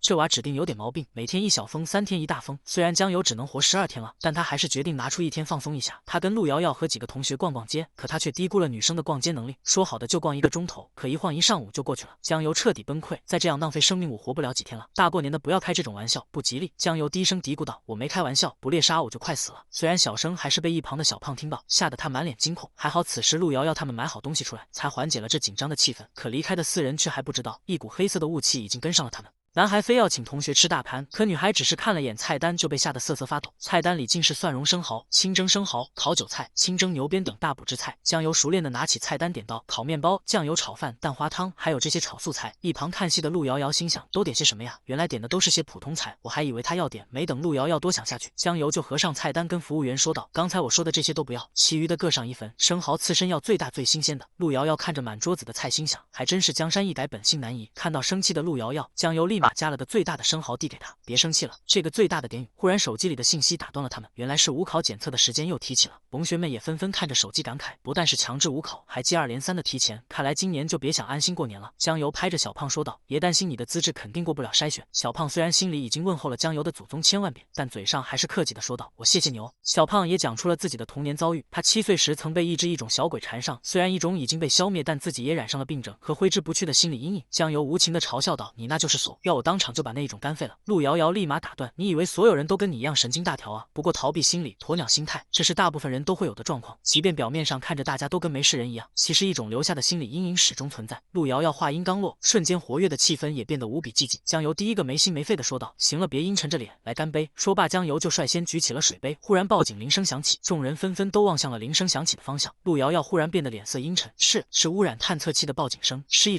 种侵入了商场。此时无知的人们还在漫不经心心地逛着街，直至人群中一人大声喊道：“异种来了，大家快逃！”瞬间人们就像潮水一样涌入出口，看着像热锅上的蚂蚁一样杂乱无章的人群，小胖绝望地说道：“不行，人太多了，根本挤不进去。”陆瑶瑶安慰道：“先别慌，大家都冷静点，肯定能出去。”还没说完，陆瑶瑶发现一个残影从眼前闪过。只见江油飞身一拳，直接在墙上砸开了个大洞。此时陆瑶瑶看着不靠谱的江油这么靠，不禁在一旁泛起了花痴。江油手舞足蹈的大喊：“愣着干什么？快从这里跑出去！”可小胖已经被吓得两腿发软，要两个女生搀扶着才走得动道。江油则化身护花使者，在身后为他们保驾护航。可刚出来就看到一种已经从裂缝中钻出来，分分钟就具化成实体出现在面前。江油看着眼前的一切陷入了犹豫，现在出手的话人太多了，自己的暗影形态可能也会被当成一种，怕不再犹豫，立马拉着陆瑶瑶就开始逃跑。可人实在太多了，不管哪个方向都拥挤不堪。陆瑶瑶还在观察，商场这种人口密集的地方应该都做了防护措施，怎么一种这么轻松就闯了进来？江油提醒他，现在说这些已经晚了，赶紧逃命吧。幸好一种钻出来还需要时间，不然整个商场都被他给屠了。江油带着大家又重新跑回了商场，本想着顺着楼梯前往楼下，可突然的震动让大家都呆愣在原地。意识到不对的江油大喊道：“快抓紧我，这里要塌了！”伴随着一声巨响，大家纷纷随着楼板的碎石开始下坠，瞬间粉尘就淹没了视线。江油顾不得身上的疼痛，起身寻找伙伴。陆瑶瑶和另一名女同学倒还好，只是轻微擦伤，可小胖却被水泥柱子压住的左脚。三人赶忙冲向痛苦倒地的小胖，江油也顾不得隐藏实力，轻松举起了数百斤的水泥墩子。小胖的脚已经被砸得90度弯曲，此时小胖已经疼得满头大汗。幸亏陆瑶瑶随身携带了止痛药，以为是自己产生幻觉的小胖突然发问：“这是哪儿？天怎么突然黑了？”就连见多识广的陆瑶瑶也不知道怎么回事，只感觉一股诡异的阴森。江油摸摸地板，发现他们还在商场，现在应该还在之前的楼层。忽然江油感觉非常的舒适，他满脸震惊，不可能，这里怎么这么熟悉，而且感觉很亲切。他环顾一下四周，才发现整个楼层都被怪物拖入了阴影层，而且四周都是一片狼藉，还有很多被困的普通人。阴影层里没有交通工具，等巡夜人赶过来还是需要不少时间。即便有巡夜人在附近，可这些普通人就算不被怪物吃掉，这里的污染也足以要了他们的命。江油非常的清楚，现在能救他们的就只有自己了。江油提醒陆瑶瑶，让他快点带上陆爸给他的手环，这样不仅能准确定位位置，还能抵御一些阴影层的污染。同学们也像抓住了救命稻草，最起码看到了些许希望。可相比其他人就没那么幸运，有的已经被怪物盯上，有的已经开始慢慢被污染。可对他们来说更可怕的是对未知领域的恐惧和恐慌。江油清楚陆瑶瑶的手环也只是暂时了，只有脱离这里才算安全。他立马摆好战斗姿势，接下来随时可能有一种袭击，自己可不能放松一点警惕。正当江油自觉已经做好万全准备时，一股强烈的压迫感就向他们袭来，几人瞬间感到窒息，伴随了一声巨响，周围的威压也随之消散，只留下瘫软在地的陆瑶瑶呼喊的同伴的名字。听到呼唤的女同学先找到了陆瑶瑶，烟雾消散后，小胖也出现在了视线。可不管他们怎么呼喊和寻找，就是没见江油的身影，只发现刚刚江油所在的位置出现了的100米巨坑，在巨坑下，一个银发少女正从昏迷中慢慢苏醒，起身发现周围不单成为了废墟，而且还充满着诡异和阴森。少女只感觉全身疼痛，逐渐恢复意识的她努力回想的到底发生了什么事。她依稀记得，她和同伴逛商场时忽然听到警报声，他们跟着人群跑着跑，就莫名其妙的掉到了这里。想到还有个同伴，少女开始大声呼喊起她的名字。此时少女的手好像碰到了什么黏黏糊糊的液体，她转头望去，竟然是面部狰狞只剩半截身体的同伴。少女被吓得当场愣在了原地。可这还不是最恐怖的，更恐怖的是怪物已经在她身后举起了死神的镰刀。少女满脸不甘的回头看去，看到怪物嘶吼的面貌，少女知道自己要死在这里。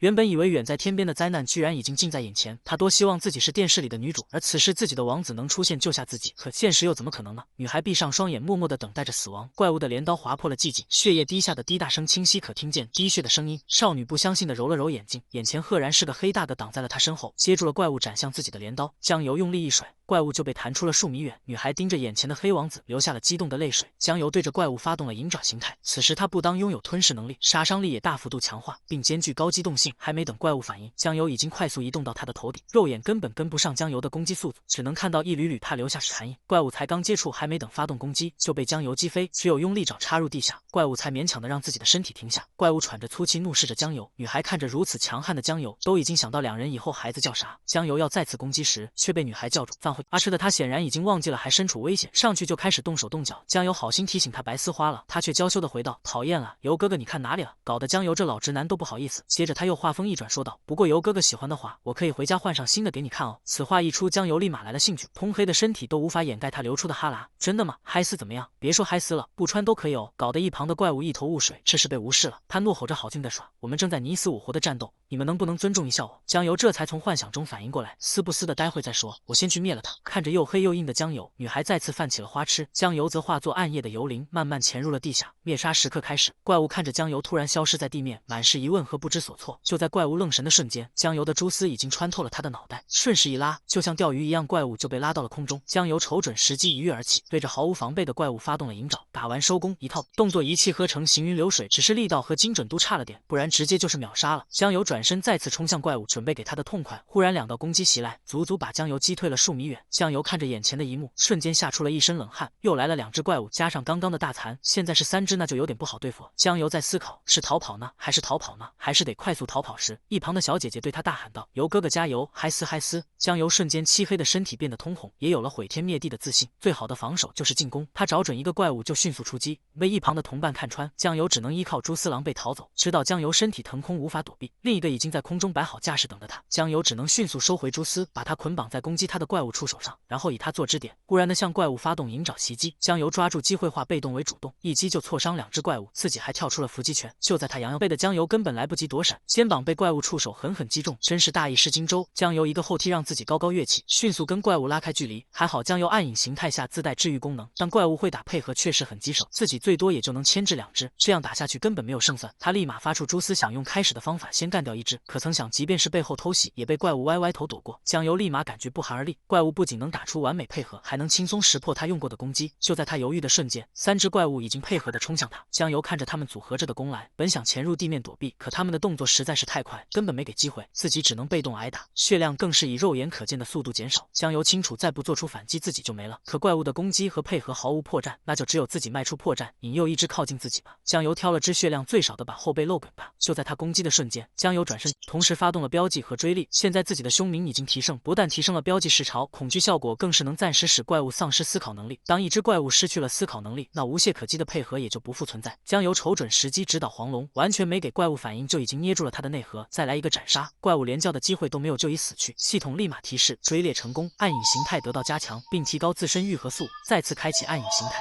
可获得持续恐吓和双倍经验。在系统提示的同时，江油身上的伤口也愈合的差不多了。江油死死盯着剩下的2只怪物说道：“现在就该你们俩了，小垃圾！”多霸江油就弹射起步冲了出去，你们不上道我可上了。忽然一束耀眼的金色光芒在他和怪物中间发散出来，江油不自觉地停下了攻击。啥情况？阴影层还会有光？更奇怪的是，为何自己有一种想扑上去干他的冲动？随着光源慢慢靠近，依稀可以看出是一团燃烧的火焰。2只怪物像原始本能影，不顾一切地冲向火焰，可还没冲到跟前，1只怪物就被看不清的攻击直接斩杀。是巡夜司的救援赶到，玩火的就是队长宋庆安，他的技能永燃的巨火。举用后可绽放出柔和的光芒驱散阴影，当然杀伤力也是不可小觑。忽然宋庆安把光速聚集在指尖，并且对准了江油的脑袋，吓得江油立马大喊：“别开枪，自己人！”怪物看到宋庆安放松警惕，已经悄悄咪咪地摸到了身后。宋庆安仅抬起了对准江油的手指，怪物就瞬间灰飞烟灭。江油看着这一切还在后爬，刚刚那一下打在自己身上，那灰飞烟灭的就是自己了。巡夜人队长的实力真恐怖，都没动位置就一下死一个。他立马上前套近乎：“老兄，你们再来晚点，战斗都结束了，抱歉来晚了。阁下是，我是谁不重要，那边的女生受伤了，麻烦你们照探一下。”女孩一惊：“啊，等等，你不是要送我回家吗？”此时江油已经使用暗影形态潜入了地下，你就跟他们回去。我身为巡夜人，得以工作为先，可实际的内心独白是还送你回去呢，再留下被他们当成一种，不直接原地去世，拜拜了你们。江油就这样在众人诧异的目光中潜入地下。反应过来的队长询问属下：“我们司里有这号人吗？”没有，他好像最近很火的一个主播，能力阴影者的分支，实力不强，大概1阶左右。1阶。忽然宋庆安变得严肃起来，自己手里的巨火早已把阴影层驱散，而江油就这样当着他们的面大摇大摆消失，这是一个1阶的散人能做到的，委屈得好好查查这厮。看着快到手的油就这么游走，气得银发少女顿足捶胸。男孩只是在儿时帮女孩挡住了欺负他的高年级学生，从此女孩就对男孩至死不渝，什么事都敢跟他一起干，即便拿着个碗去大街装小乞丐乞讨，女孩也不落下。女孩还要跟男孩比撒尿就不提了，这个老粉都听多了。就在大灾来临时，陆瑶瑶同样不愿独自离开，而是留下寻找失踪的江油。即便已经被周围的环境吓得全身发抖，他还是在死人堆里轻声喊着江油的名字。他用手表的微光翻找着每寸土壁，心中一直默念着：江油，你可千万不能有事。忽然黑暗中一只手伸出：“我在这里，快来拉我一把，我感觉胸口好闷，快喘不过气来了。”陆瑶瑶立马过来帮江油清理身上的石头，可江油却一把抓在了他的胳膊上。陆瑶瑶本想甩开江油那碍事的手，可不曾想一甩就把江油拽了出来。陆瑶瑶指着石头质问：“这石头根本没压住你吧？你怎么会被压得喘不过气来？”可看到江油背上的伤口，他又担心了起来：“你这么长的伤口也是石头砸的吗？”江油却不敢说话，因为这可不是什么石头砸，而是被一种砍的。江油立马转移陆瑶瑶的注意力，赶忙询问其同学们的状况，巡夜人来救援了，他俩受伤就先让他们出去了，所以你是刻地留下来找我了，不然呢？要是你出事，我可没法跟李叔交代。虽然陆瑶瑶嘴硬说是怕没法跟李叔交代，但江油知道其实他就是单纯的担心自己。江油不自觉地流出了感动的泪水。瑶瑶，说完江油就一把陆瑶瑶搂进了怀里。这突如其来的拥抱让陆瑶瑶忽然心跳加速，可由老六却坏坏的把头往下缩了缩。你干嘛？快松手！哇，好怕怕！刚刚看到了好多异种拿着大砍刀到处砍呀砍。江油越说越害怕的把头往里裹，不管陆瑶瑶怎么推他也不放手，直至一个声音传来，江油才拔出头看向声音的方向。来，这是巡夜司的救援。他也被两人刚刚的举动羞红了脸。陆瑶瑶抓住机会一把推开了江油，巡夜人也当即提出送他们出去，因为这里打情骂俏实在太危险了。陆瑶瑶立马跟上了巡夜人的步伐，只留下了欲哭无泪的江油，因为她失去的实在太多了。银发小姐姐的嗨丝，刚刚的温柔乡，还有刚刚忘了吞噬那几个异种，现在她可爱的银点已经见底。这个男孩只因在阴影层里调戏青梅竹马，就被带回了最高战力机构巡夜司。他看着昏暗的灯光和桌子上的铐子，不免也在心里泛起了嘀咕。可审问他的李媛小姐姐却很温柔。此次事件影响不小，按照正常流程，事件经历者需要巡夜司的心理辅导治疗，治疗效果会持续1个月时间。而在这期间，如果进行无考检测，意志力资质的判定成绩将会大横下降。江油心想，原来带我进来是为了这事，我觉得我心里蛮健康的，不进行治疗可以吗？小姐姐当场就否决，异种的污染性隐蔽且危险，等爆发时就已经迟了，所以治疗不但是必须的，而且也是强制的。酱油也不是不想配合，只是10几天后就要无考了，在这里待1个月，那不是黄花菜都凉了。可小姐姐却让他把心放在肚子里，现在就可以申请提前无考检测，在巡夜司内进行提前检测，成绩录入系统与正常检测流程相同。说罢，小姐姐就递给江油一张申请表，联系家长签订提前检测承诺书即可。放心，检测设备都是一样，且公平公正，安全性等方面巡夜司都可以做出保证。江油低声的回道：“我监护人就我叔叔，他就在巡夜司上班。”小姐姐认真的开始记录，麻烦具体说一下，你叔叔在哪个区，什么职务，叫什么名的？江油依稀只记得李叔说过，他好像在东区总司做普通文员，名字叫李寻光。李寻光这个名字一出，小姐姐吓得立马站了起来，脸上也满是震惊。她再次跟江油确认，是不是木子李3点水的寻光明的光？小姐姐的反应着实把江油搞得一头雾水。是啊，怎么了？你确定他就是个普通的文职？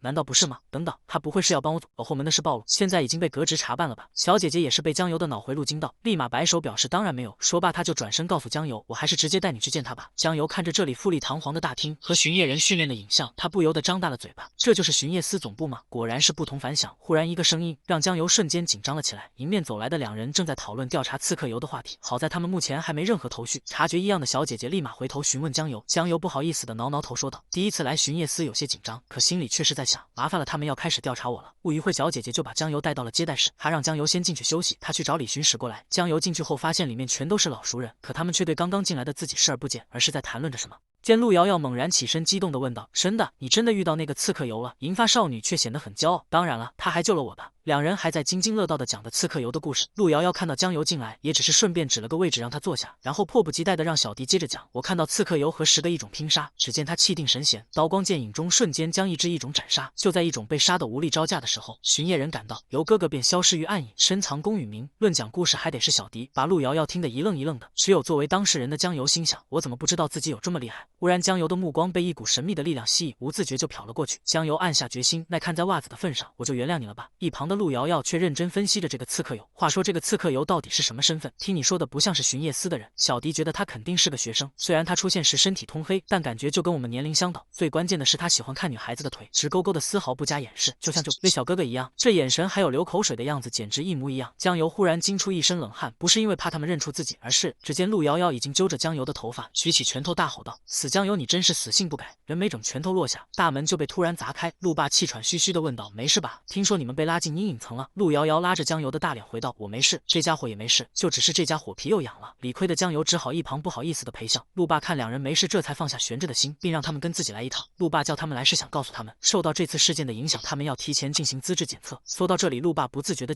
掏出一支马赛克放到了嘴里，可发现陆瑶瑶边假装咳嗽边盯着他。作为女儿奴的陆爸只好灰溜溜的把马赛克放下，并向他们耐心的解释，能力测试又称为初觉醒，学生们会通过承受污染的方式初步觉醒能力。这个测试相对没什么风险，主要是根据能力特性分配学生的专业，随后进行意志力资质测试。资质检测时就会注入污染，让其初步觉醒能力，再根据能力特性分配专业，随后就是意志力检测，测量对象更是看不见摸不着的精神和意志，这才是决定能不能成为超凡者的关键。江油不解地问道：“那也就是说，越是坚强的人越厉害？”可得到的答案却是不一定。有人即便能承受断臂之痛，却资质平平；有人虽然整天嘻嘻哈哈，却拥有顶尖资质。意志力并不仅仅在于忍受疼痛的能力，还包括向善的信念和对恶念的抵抗。反正没有一个完全的定。江油立马马举手提问：“那三观对意志力有影响吗？”这问题把陆爸也搞得一头雾水。陆瑶瑶立马补刀：“比如某些人满脑子都是女生的土。”江油不好意思的挠挠头，还在为这生气呢。陆爸却没理会他们小孩的打闹，继续给他们普及正直的三观对检测结果的正念影响不大，可三观扭曲的人总是充满负面情绪的火，检测数值是肯定会很低，恶念会将人拖入深渊。极端负面情绪已经算得上是一种污染了，长时间积累，甚至比一种带来的污染还要隐蔽及根深蒂固。陆爸还不忘提醒他们，有什么负面情绪要及时发泄出来，压在心里只会把人压垮。江油不自觉地开始挖掘，看自己有没有负面情绪，可满脑子都是嗨丝美女大长腿，他也不清楚这算不算负面情绪，但他还是打算出去后找个会所按按脚释放掉，顺便净化一下自己污浊的心灵。只是满嘴流出的哈喇子，确实让陆瑶瑶嫌弃的不要不要的。普及完这些，陆爸也得去忙工作，检测的事情他也安排妥当。临走他突然想起，对了，小尤你李叔在外出任务，估计暂时回不来，有什么事找我，你们都不要太勉强自己，一切顺其自然就好。江油轻松的做了个敬礼的手势，可陆瑶瑶看起来还是有些紧张。他们回去后发现，空旷的接待室就只剩下了小迪一人。小迪告诉他们，其他人都跟着家人去办手续了，自己是父母做生意没在本地，只用电话确认后远程签字，所以他办得很快，办完后就独自在这里等他们。说话间，唐悠悠也推着小胖进来，小胖还在不停的夸赞，太神奇了，这腿喷完巡夜司给的药，你猜怎么着？肺不同啊！作为朋友，江油和陆瑶瑶满脸的不可置信，可小胖却微笑的说道：“放心吧，他们说不影响检测结果，却被唐悠悠一语揭穿。别看他一脸轻松，刚才还躲在角落哭呢，搞得小胖满脸尴尬。”此时填好检测承诺书的人们也纷纷返回接待室，可他们的脸上却看不到一点喜悦的表情，甚至有人已经哭出了声音。江油不理解的说道：“参加巡夜人守护大洲本应该自豪的事，怎么他们都这么抵触？”陆瑶瑶告诉江油，不是所有人都像你一样神经大条，他们好多人都只想过平静的生物，今天过后他们的后半生也将不再平静。说话间，监考老师李元已经来到跟前。好了，人到齐了，我们直接进入正题。待会的测试分为两部分，分别是能力测试和意志力测试。能力测试会按发展潜力、破坏力和使用代价分为下位、中位、上位和最上位，而意志测试则根据对精神污染的抗性，分为白色、绿色、蓝色、紫色、红色以及橙色6阶。往年1阶白色天赋不用参加5考，今年只要具备1阶白色天赋就必须参加。超凡能力的判定会根据能力和意志力综合判定是否合格，拥有足够的意志力，再弱的能力都有可能逆袭。相反，能力测评再高，意志力资质不达标就只能去干文职。大致就是这些，没有问题就都跟我来吧。接着众人就被带到了检测的地方，江油激动的第一个上前，隔着玻璃观看里面的情况，可检测的仪器却被帆布盖得严严实实，啥也没看出来。忽然门口的喇叭响起，喊到名字的就进来，唐悠悠，第一个是他。这样一向胆小的唐悠悠始料未及，当大门打开时，他已经紧张的两腿发软，只有在江油他们这些同学鼓励后，他才慢慢调整回来。当唐悠悠战战兢兢走到跟前后，主考官一把扯掉帆布，里面赫然是一个散发着诡异能量的水晶。主考官面无表情的说了句开始，随后灯火通明的测试房间忽然被关闭所有灯光，同学们都好奇的凑上前观看里面的情况。陆瑶瑶一眼就看出应该是先测试意志力，江油看到测试方法后却显得一脸轻松，这点程度的黑暗在阴影层自己早就适应。只见唐悠悠被蒙住了双眼，腿上还绑着快会发光的晶石，大水晶正不断向他释放能量。随着时间的推移，水晶释放的能量也越来越多，明显看得出唐悠悠已经招架不住。伴随着一盏灯被打开，也意味着此次考试结束。可这耀眼的光芒驱散水晶发出的能量的同时，也照得众人睁不开眼睛。唐悠悠刚出来，同学们就围上去询问情况，唐悠悠却是满脸无奈，很遗憾我没有意志力天赋，亏我之前还做了大量意志力的训练。小胖不可思议地吼道：“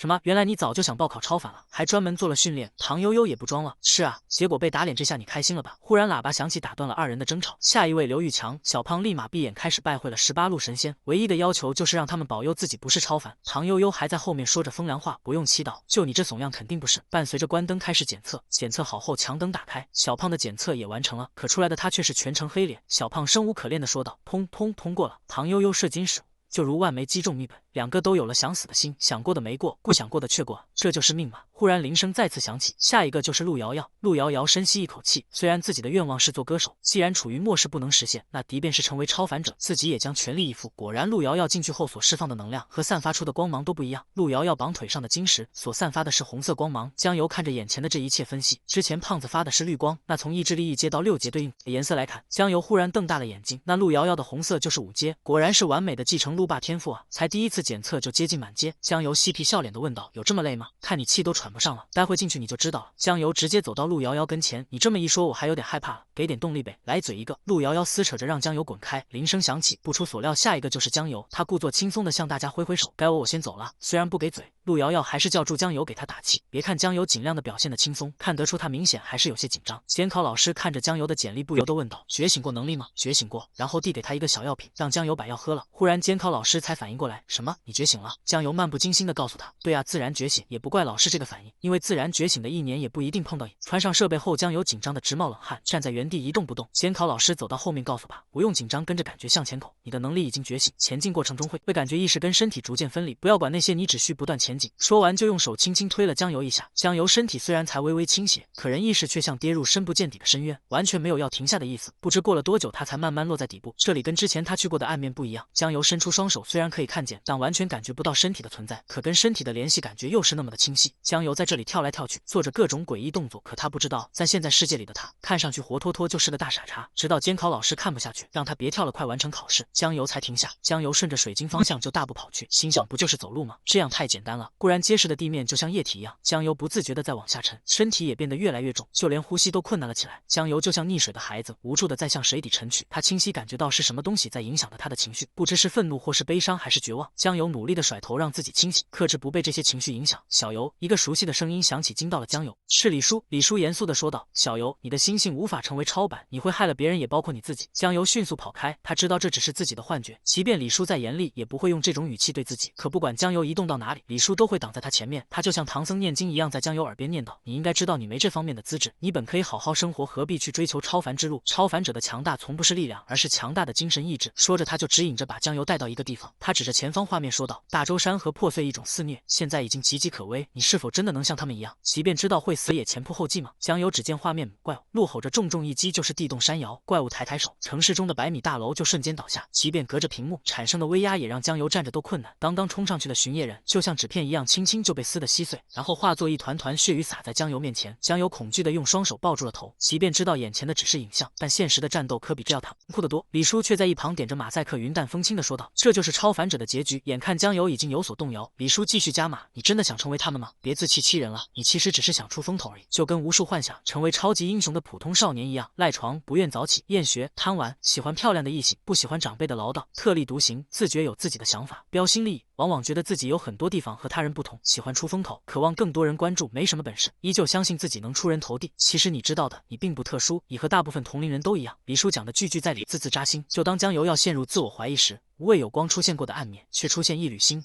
只见已经牺牲了的林峰抬着火把慢慢走了。这世界的暗面不止阴影层，即便头顶烈日高悬，总还有照不到的晦暗。暗流涌动的世界，虽不像童话故事中那样美好，多少人甘愿赴死，或只为了守护那一缕希望之光。即便坠落，它也会在黑暗中燃烧。在大灾面前，它不曾退缩。无数个星星之火，并可烧去笼罩的阴霾。此时，江油似乎走出了刚刚的死循环，他脸色已经褪去了恐惧。李叔也一改刚刚的态度，温和地问道：你能成为一名超凡吗？虽然江油没有直接回答，但他似乎已经有了答案。别看江油在里面遭受着灵魂考验，可在外面看来，他就只是在原地做着些奇怪动物。眼看一个考生耗时这么长，女老师也好奇的过来询问，可得到的答复是：看来不行啊，一直在兜兜转转呢。虽然墨渊石来自深渊，它的污染不是人人都能承受，但资质好的人还是能顶着压力前进更多的距离。男老师再看看江油，继续说道：目前来看，这个江油是没什么希望了。两个老师都感慨，这么好的苗子意志力这么差，可惜了。忽然女老师被什么吸引了目光，她大声说道：你看，变红了。男老师也不可思议的回头望去，只见江油腿上的晶石慢慢开始变红，同时墨渊石也发出耀眼的猩红色，这让一旁的2个监考老师惊讶不已。不可能，这离墨渊石还远着呢，这距离就能达到5阶，那岂不是？还没说完，一旁的女老师就拉住他问道：你猜他能不能到6阶？可男老师却咽了咽口水，不敢作答。毕竟整个大周几十年了，能达到6阶的也寥寥无几。江油这边也在奋力走向墨渊石，越靠近承受的压力就越大。此时男老师却惊奇地发现，墨渊石散发的光在慢慢减弱，他不敢懈怠，立即到仪器前检查设备，但设备却一切正常。此时的江油还在举步维艰地走着，而本应该越来越浓郁的猩红色却在慢慢地消失，这也预示着江油的意志力在不断减弱。这现象也是前所未见。只见江油伸出右手就要去触碰墨渊石，这可吓坏了2个老师，就连6阶意志力都做不到，更何况他还没到6阶。惊讶间，江油已经触碰到了墨渊石，而且还是整个手掌都按了上去的那个。江油耳边再次响起一个声音：去吧，不要再想什么超凡了，想想你身边的家人和朋友，你又怎么忍心丢下他们？再想想你最真实的人，他为你付出了那么多，而且又那么的美丽动人、贤良淑德，你就忍心丢下他独自离去？江油不自觉的就牵起了陆瑶瑶的手，这就对了，和他幸福的过完余生，那里才是你的归宿。江油忽然意识到，这只是意志力考验的最后一关。击板，哈大喊一句：“够了！”手上一用力，直接捏爆了墨渊石，就只知道在我耳边叨逼叨叨逼叨，你不烦我都烦了，就这点程度还想诱惑我，好歹也得给整个后宫吧。不过尹江油还再次进入暗面空间调侃道：“说实话，刚开始我还真被你给唬住了，甚至有些钻牛角尖。的确，一开始我就是想当大英雄，还是没事就出来装13的那种。但世界从没有天降的英雄，只有挺身而出的凡人。我们眼前的和平与安定，正是他们的默默付出换来。这一次，我不想再躲在别人的庇护之下。”说着，江油就接过了用希望意念具化出来的火炬，本已只剩一点火苗的火炬，在江油手里却绽放出无限光芒，就像是要燃尽这世间一切黑暗的希望舟。所有的守护永远不可能是逃避，而是当你成为巨人后，勇敢站到前面，能把真实的人都护到身后，为他们扫尽黑暗。我会成为那不灭的火焰，将这无尽的黑暗点亮。虽然这里的李叔只存在于江油的意识，可也能切实感受到这洒在脸上的暖。此时，在另外一个房间，属下正给陆霸报告着此次怪物袭击事件。此次也是首次出现怪物把空间拖入阴影层，国籍人数高达800多人，单带无考检测的就有30人。说着，属下已经把所掌握怪物的资料发到了陆霸的电脑。此次袭击的怪物是银种，代号幽灵，污染探测等级为1阶上位，而且3只幽灵无论从形态、骨骼或是组织都极为相似。属下还说出来了个重磅信息：幽灵身上的人为痕迹较重，就像是人类异化后的产物。惹话一出，陆霸忽然变得紧张起来，似乎想到了什么。可一旁的小年轻却不可思议的大声说道：“不可能！且不说每个人个体都有差异，异化时受的污染和异变方向都会不同，异化成3个极度相似的一种几乎是不可能的事。”陆霸没回答，只是慢慢点了根马赛克，独自走到窗口，暗自说道：“看来北都的那只大家伙已经研究出来了些东西，在这同一纬度的不同空间里，却是2个完全不同的世界。藏匿在暗处的某些家伙是坐不住了呀！”正当陆霸还在惆怅时，一副耀眼的金色光芒在正前方向他射来，陆霸抬手挡住，才能勉强睁开眼睛。接着就是一声巨响，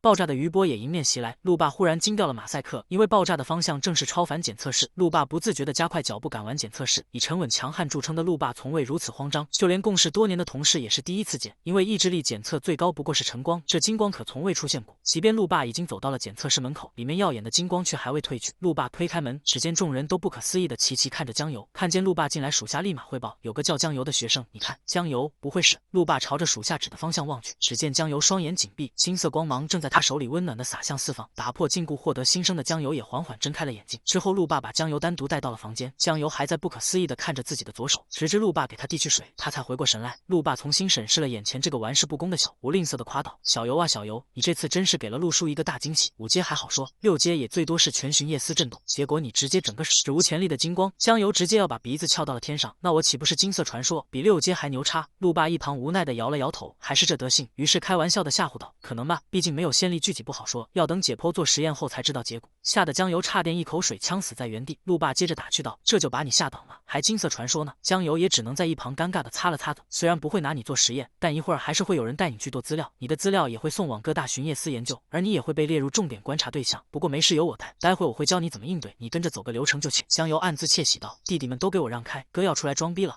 只因男孩在检测中迸发出独一无二的金色闪光，就被拉去3司会审，以便于各大巡夜司的后续研究。此次会审还在巡夜司公开直播，大家对眼前的江油也是议论纷纷。有人认为，别看他看上去蛮普通，居然会是万中无一的天才；也有人认为就只是机器故障而已。可也有人跟这些孩子不同，他们正一脸阴森地盯着屏幕，严肃地听着江油的回答，甚至不愿漏掉江油所说的每一个字。但他们不知道，江油的每个回答都是陆霸早就给他准备好的台词。为了看起来真实些，陆霸也会象征性地问几个问题，江油也在配合着机械式作答。可江油答着答着就忽然停住，心想我堂堂金色闪光就陪你们走流程。陆霸看到江油的举动也是一惊，他太了解江油了，这小子肯定又没憋什么好屁了。果然，只见这小子嘴角微微上扬，露出邪魅一笑，起身问道：“陆叔，你房间墙壁挂了一幅地图对吧？”得到肯定答案后，他直接单脚踩在凳子上，退后。我也要开始装逼。课本上的10几座现存地，而今仅剩5座。我们的处境或许没有那么轻松，一切并没有想象中那么美好。有时候知道真相反而是一种痛苦。陆霸看着眼前手舞足蹈的江油，心想：臭小子搞什么自由发挥啊？你到底想干什么？江油不但没停下，反而更激情地说道：“愿大周青年都摆脱这虚伪的安逸，驱散消沉，积极向上走。有一份热发一份光，哪怕只有萤火虫一般的微光，我也要拼尽全力去点亮它。”江油放下了踩在凳子上的那只脚，然后我高举双手，大声说道：“此后如没有炬火，我便是唯一的光。”说完后，江油还以一个极其尴尬的姿势傻站在原地。陆霸满脸尴尬地跟同事解释：“不好意思啊，两位，江油这孩子有时就是爱开玩笑。”可让陆霸怎么也想不到的是，旁边2位同事居然流出了感动的泪水。想不到这孩子的觉悟这么高，将来一定能成为我们巡夜司最优秀的人才。陆霸犹如晴天霹雳，没想到最后还是自己肤浅了呀。场外的考生也是一阵沸腾，难怪他能发出金光，这就是天才的觉悟吗？毫无疑问，他的天赋是前所未有的，确实我们加起来都比不上他。年轻的巡夜人们看了江油的发言，都好奇地看向了旁边同事，都想知道对方现在是何感想。而江油却是想着，现在在装也装完了，可以放我回家了吧？我还要去按摩放松呢。可曾想陆爸却告诉他，好了，今天先到这里，回去等通知吧。江油不解地说道，不是都问完了吗？还要等什么通知？陆爸严肃地告诉江油，没错，等通知，关于特训营的通知。江油来到岸面，独自坐在高楼上，想着刚刚陆爸跟他说的话，不是叫你低调点吗？这下好了，你在巡夜司可算出了名。江油也只敢在一旁边抓头挠腮边说着抱歉。陆爸叹了口气，继续唠叨，真不知道怎么跟老李交代，他一直不想让你接触超凡，这下不得把他气死。陆爸看着一脸无辜的江油，也不好再责怪，你先回去吧，记得3月25日来参加特训营，凡资质达标的都会集中几个月的特训，特训完才会通过5考进行考核。说罢，陆爸就接到紧急电话离开了，临走他还重复交代了特训日期。想到这，江油不自觉地点开了系统面板，寿命20天，江油不禁冷汗直冒。特训下个月开始，而且还要持续好几个月，看来留给自己的时间不多了呀。想到这里，江油猛然起身，先不管什么光不光的，老子得先活下去。忽然，周围微弱的异动被江油捕捉到，是一个正在逃跑的怪物，而且血量也只剩27%了。真是才瞌睡就有人递来枕头啊！江油差点没把嘴裂到耳根，这下可算捡个大漏了。怪物看到这个无视地心引力，在垂直到大楼如履平地的男人，吓得魂都差点飞了出来。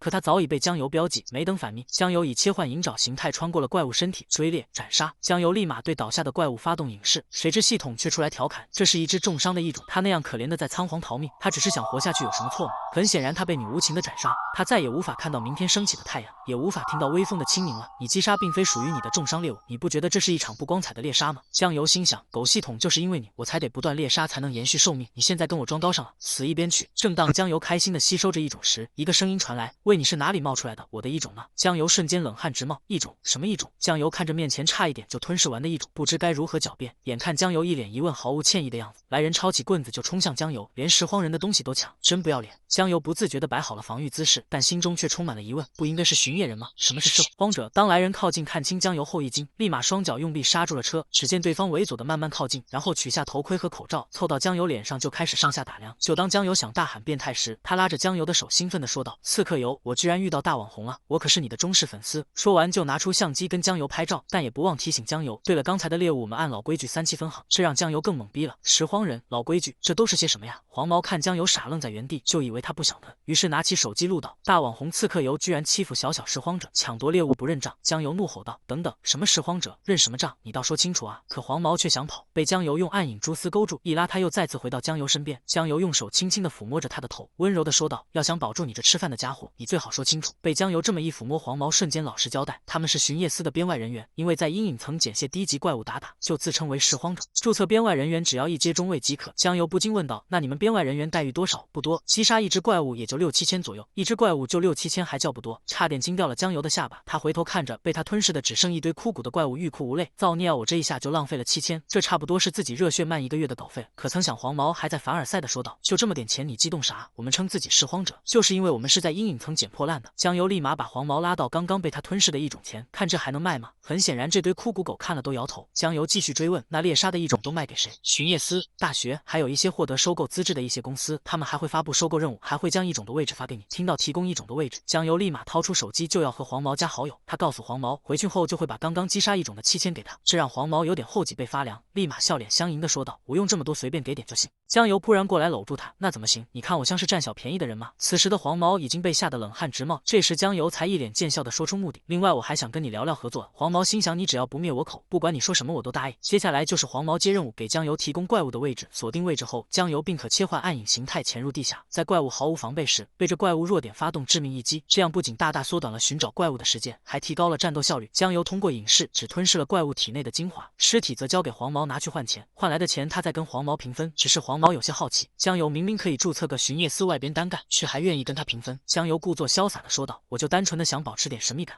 啧啧内心是，要不是巡夜司盯上我了，那还有你什么事？不知道原委的黄毛连连夸道：“哥，你太厉害了，一连击杀4只，连气都不喘。”那是，要是时间充裕，杀个100只也不是不可能。虽然牛是这么吹，但江油明显感觉到吸收1阶中尉的怪物便没变强多少，于是他让黄毛明天开始给他找1阶上尉的怪物，这可把黄毛吓得够呛。别看两者只差着1阶，可是上尉的实力则是碾压着中尉，且极度危险。听到这里，江油露出了微笑，这正如他心意，这波他不仅要经验，金钱他也不会放过。打完一天怪物的江油拖着疲惫的身体刚到家，本想去冰箱找点吃的，差点就被一个声音给吓走。又是这么晚回来，我等你很久了。桌子上给你做了饼干。饿坏了的江油拿起饼干就是一顿炫，特别加上眼前的美景，江油感觉今天的饼干特别好吃。聊天中，江油得知陆爸出任务去了，而且今晚都不回来，江油瞬间邪恶起来。那你今晚可以留在这睡了。得到的回应就是大大一个档子。陆瑶瑶这么晚等他，是因为他们白天提前检测好的都拉去休息，没看到江油的检测结果，所以他特意来问江油过了没有。江油犹豫片刻后，骗陆瑶瑶自己是3阶蓝色，因为陆爸交代过金色传说要保密。陆瑶瑶立马凑近问道：“那你觉醒能力呢？是什么？”江油大脑迅速运转，结结巴巴的说道：“隐瞳吧，你应该听说过。还好，阴影者的分支能力虽然中庸且能力一般偏辅助型，好在不用到危险的前线。”江油瞬间一股暖意袭来，原来瑶瑶等到现在是关心自己人。那你呢？你个是什么能力？只见陆瑶瑶嘴角微微一扬，露出得意的微笑。镇魂魂灵者的分支能力，潜力评定为最上位。虽然前期战斗力稍弱些，但后期肯定比你强的可不是一星半点。江油瞬间暖意全无，感情不是关心自己，而是为了在自己面前臭显摆。江油戳了戳陆瑶瑶的头，那你可得悠着点，别前期就浪没了。闭上你的乌鸦嘴！火力十足的小拳已经呼在了脸上，果然这套甚是管用。江油立马捂嘴不敢乱说了，只是江油到现在也没搞明白阴影者和灵魂者都是什么。陆瑶瑶虽然不算太了解，还是尽力和江油讲解，这些名称都和一种相对应，比如你的阴影者对应的就是影种，而我的灵魂者对应的就是灵种。猎杀一种汲取污染是超凡者变强的方式之一，如果猎杀对应的一种，效率会大大提高，而猎杀别的一种则事倍功半。江油立马谄媚的说道：“听上去你的镇魂挺厉害，使出来给我看看没？怎么使？这里又没有一种让我发动能。”为了看一下陆瑶瑶的能力，江油也是拼了，他直接让陆瑶瑶对着他攻击。陆瑶瑶抬手发动能力，周围的能量开始向他涌来。首次发动能力的他尝试着把能量集中到手上，然后向着江油攻去。即便江油有着金色闪光的强大意志力，可也在瞬间就像抽去灵魂一样，紧接着就被弹到了地上。陆瑶瑶也急忙跑去查看，江油立马把头拱到陆瑶瑶腿上，快给我揉揉脑袋，不然就要爆掉了。看到陆瑶瑶如此听话，江油也过分起来，他指挥道：“要手指收拢，轻轻的从前额往后按，自头顶向两边轻轻按压。”自知理亏的陆瑶瑶也只能听话照做。不过江油确实被陆瑶瑶的能力惊到，明明自己已经做好了防御准备，还是中招，完全无迹可寻。应该是镇魂原本就属于精神攻击，所以光靠肉眼根本无法防御。想到这，江油兴奋地告诉陆瑶瑶：“你这么厉害，等到了特训营肯定万众瞩目。”只是陆瑶瑶并没这么想，首先是他也并非爱出风头之人，其次是别的聚集地也会有很多厉害的学生过来。眼看江油越来越放松，甚至已经在用潜意识作答，陆瑶瑶温柔地问道：“看你这么喜欢按摩，小区门口的会所应该消费了不少吧？”江油脱口而出：“没多少，也就那么几万。”没等说完，他就发现被套路，可惜为时已晚。接着就此陆瑶瑶单练技能的时刻，整个小区都回荡着江油的惨叫声。没法，江油只能把怒气发在怪物上。他特意找了个灵魂者一种，听黄毛介绍，这就是一阶上位，是他特意挑了一只弱一点的。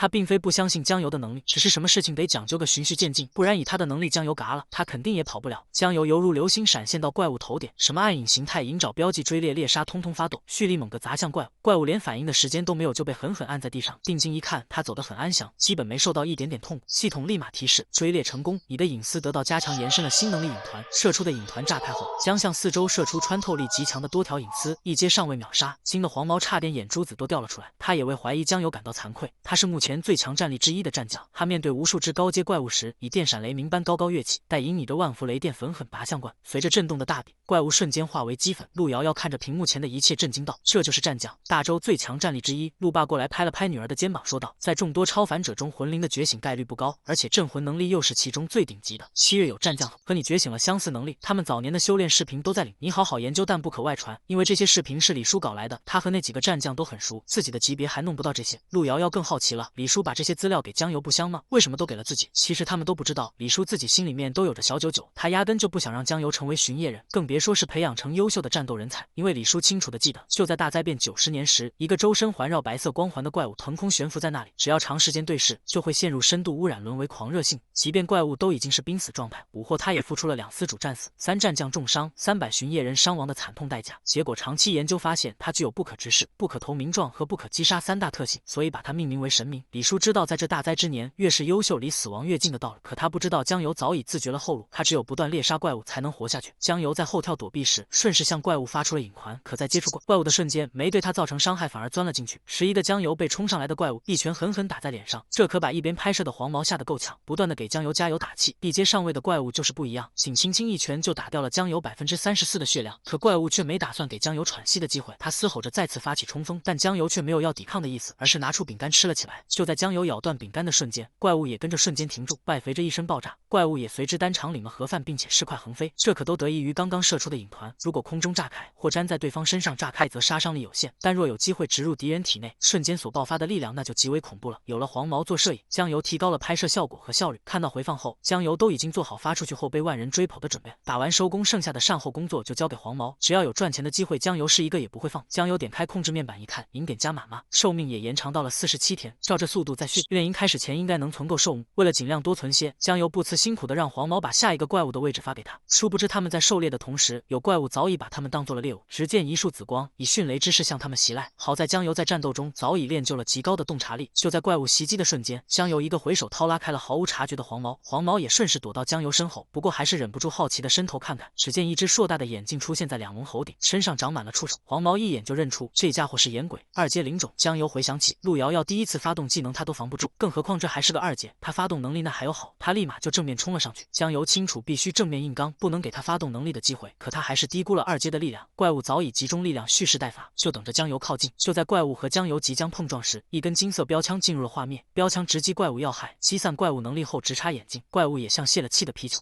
倒下后再慢慢缩小。只见一个穿错裤衩的超人飞下来收回标枪，男人的乱入也间接救了江油他们。江油正想问来者何人时，来人却提上标枪飞走了，完全没给江油开口的机会，只是给江油留下了张小纸条。江油好奇的打开后，里面居然是初阳集团培训广告。江油才从黄毛口中得知，救他们的超人是初阳集团的雇员，初阳集团则是本地最大的制药公司，若是能成为他们的雇员，这辈子都不用愁了。初阳制作的药剂有专门提升超能者战力的，就连遥望也是巡夜司委托他们帮忙开发的。如果想要迅速变强，初阳算是条不错的捷径。江油好奇地问黄毛，那你要去初阳试试吗？我就算了靠人不如靠自己的。既然黄毛有自己的想法，江油也没勉强他，而是独自按字条上的地址找了过来。江油刚好赶上了初阳的新品发布会，现场早已是人头攒动水泄不通。只见一个面容姣好的美女介绍道，新品甘露可以有效提高大脑活跃度，从而增强超能力的感应力。听到药效后，现场早已沸腾，只有江油淡定的在想，怎么听上去就是妥妥的智商税母。为了测试药效，美女还要现场邀请一位幸运观众来体验。只见人群中就属黄毛跳得最高，江油一听声音就知道是谁，看到黄毛上台后拿起新药就一饮而尽。江油心想，我去，这就是这货说的要靠自己吗？只见黄毛喝药后两眼放光，全身都有使不完的劲，美女立马开始趁热打铁，原价8888，今天特惠价1888，数量有限，先到先得。人群开始一拥而上，生怕自己抢不到，只有江油悠闲地走了出来，他不由得感慨，这群人是真没救了，个个都想着一步登天。江油走到了门口的展柜，看着这一件件残缺的展品，再看看墙壁上巡夜人战斗的照片，江油不由得小声说道，赵初阳创建了初阳集团的居然是个巡夜人。突然一个声音接道，没错，他是最早的一批巡夜人。江油定睛一看，差点没把他魂都吓了出来，来人正是一直追查他身份的那个巡夜司队长，不过他似乎没认出江油。他一旁说道，在变纪元50年，一种全面入侵大周，赵初阳孤身深入绝境，带领群众撤离沦陷区，为了掩护群众撤离，他不惜燃烧自己，与怪物殊死一搏，最终他燃尽了自己最后一丝生命，连尸骨都没留下。好在他的后人将他创立的初阳集团做大，继续做着贡献。说着队长就转身看向江油，老实说，你和这位赵初阳先生很像。江油满是疑问，心想我何德何能和这样的人相提并论。看到江油的疑问，队长解释道，那天你在巡夜司说过，你要成为黑暗中唯一的光，你忘了？江油满脸尴尬，心想我就是为了装逼随便那么一说，你还真信了呀。不过队长接下来的话就让江油彻底不淡定，不愧是李战将的干儿子，思想觉悟就是高。江油不解地问道，李战将哪个李战将？你干爹李寻光啊？怎么你不知道啊？江油开始回忆起李叔的一幕幕，不靠谱不算还怂，他怎么也跟战将联系不到一起啊？江油震惊之余心想，隐藏的够深的呀，这么多年他一点也没察觉。他立马询问，是不是搞错了？他一直跟我说他是普通文职啊，他也兼文职，不过是实权高层，并不普通。江油这才反应过来，原来李叔跟他说的开后门安排学校并非大话，怎么也没想到自己有这么大背景。队长还悄悄告诉江油，他就是此次特训营的教官宋庆安，自己很看好江油，到时候会好好操练他的。说完，宋庆安就挥挥手走了，只有江油还傻愣在原地。好好操练，怎么有种不好的预感呢？忽然一个恶魔般的声音从照片中传来，江油转过头去，发现周围根本就没有人。他循着声源来到了照片镇，可看上去也没什么异常。就当江油愣神时，一只怪物巨猝不及防的从照片里窜了出来，到嘴的肉江油岂能放过？他在后面穷追不舍。只是让他想不明白的是，这是只幽灵，怎么会在这种地方出现？外面这么多守卫，他到底是怎么混进来的？更诡异的是，他好像对这里的地形很熟悉，他没有到处乱窜，而是顺着安全出口逃跑。此时系统也跳出来提示，低劣的深渊异种，隶属隐和幽种，在阴影中能够发挥超强力量，如果被他盯上，请小心你的后背。特别注明，这一种似乎没那么简单。江油回想起他第一次击杀的幽灵好像也有这个提示，那说明手册早就发现不对劲了。为了弄清怎么回事，江油紧跟着怪物试图找到他的目的，因为最近怪物频繁的出现，或许就跟他有关。可江油刚转过墙角，差点没把眼睛瞪了出来，怪物居然在他面前凭空消失了。更奇怪的是，这里是初阳集团的地下室，却空空的，什么也没有。而江油却微微的听到有人在说：“9号回来了，快进去。”江油四处寻找，却什么也没发现，但可以肯定声音的出处就在附近。江油忽然想到阴影层，难道初阳集团在地下室的阴影层里有人？江油下意识的开启了影瞳，作为好奇宝宝的他不去一探究竟，肯定晚上都睡不好。果然进入阴影层后却是另外一番景象，可里面的景象更是惊得江油说不出话来。他怎么也不敢相信，眼前一排排的宝玉罐里居然都是怪物，数量还如此之多。江油不敢相信的更圆了眼睛确认，可以肯定初阳集团在培育异种，而且是各式各样的异种。江油循着人声走去，发现里面好像有人在对话。巫博士幽灵的培育已经走上正轨，猎食者的培育计划也趋于成熟。赵总让咱们先着手血种的稳定性控制，博士你有什么想法吗？异种终究野性难驯，之前商场那3只幽灵已经造成恶劣影响，若是强行拿血种实验，只怕造成更大损失。可之前用血肉引诱血种，不是起到一定效果了吗？不行，依靠异种的嗜血本能进行驯化是行不通的。我们最终的目的是研究出完全可控的异种，帮助巡夜人，而要实现这一点，我们还得从魂种入手。说到这，巫博士就把目光停留在这个有魂种异化后的幽灵上，培育他的巫博士让一旁年轻的学员做好9号的记录。巫博士走到宝玉缸前，用手敲了敲玻璃，问道：“感觉身体如何？之前给你换上的眼睛还好吗？”只见怪物伸出了利爪，也像巫博士一样敲了敲玻璃，然后低头回应他。为此，巫博士露出了满意的表情，看来情绪稳定。接下来就是复刻更多的9号，让异种对抗异种。对9号的优异表现，巫博士还让多拿些安魂石给他服用。9号就像听懂了一样，露出期待的表情。江油还发现9号居然能发现暗影形态下的自己，眼前的这只幽灵和他以前遇到过的完全不同，看起来不但没有攻击性，还会简单的交流，应该已经拥有了自己的意识。那他的顺从会不会只是伪装？年轻学员也提出了同样的担心，照这样下去，他迟早会脱离掌控，那时要对付他更是难上加难。可巫博士却持不同意见，你说的属于后续发展，那时我们也会有相应的解决办法。学员试探的说道，或许我们可以试试更稳妥方。什么更稳妥的方法？比如说将人和异种的灵魂互换。听到这话，巫博士立马呵斥道：“胡闹！这是极度挑战人性底线、泯灭良知的事情，我劝你想都不要想。”可没等巫博士说完，科员的手就伸进了巫博士腹部，巫博士相继发出阵阵咳嗽，清血也伴随着咳嗽喷涌而出。只见巫博士胸口赫然多了一把匕首。巫博士不可思议地看向自己的学员，学员抖了抖眼镜说道：“异种人类巡夜司，道歉了博士，研究就到此为止吧。因为我来自火种。”自称为是来自火种的他，把能量集中在了右手。释放的瞬间，就像狂风般席卷了整个实验室，而他的主要目标则是这些培育怪物的罐子。伴随着罐子的破裂，怪物们也跟着跑了出来，危险警报响彻整个地下室。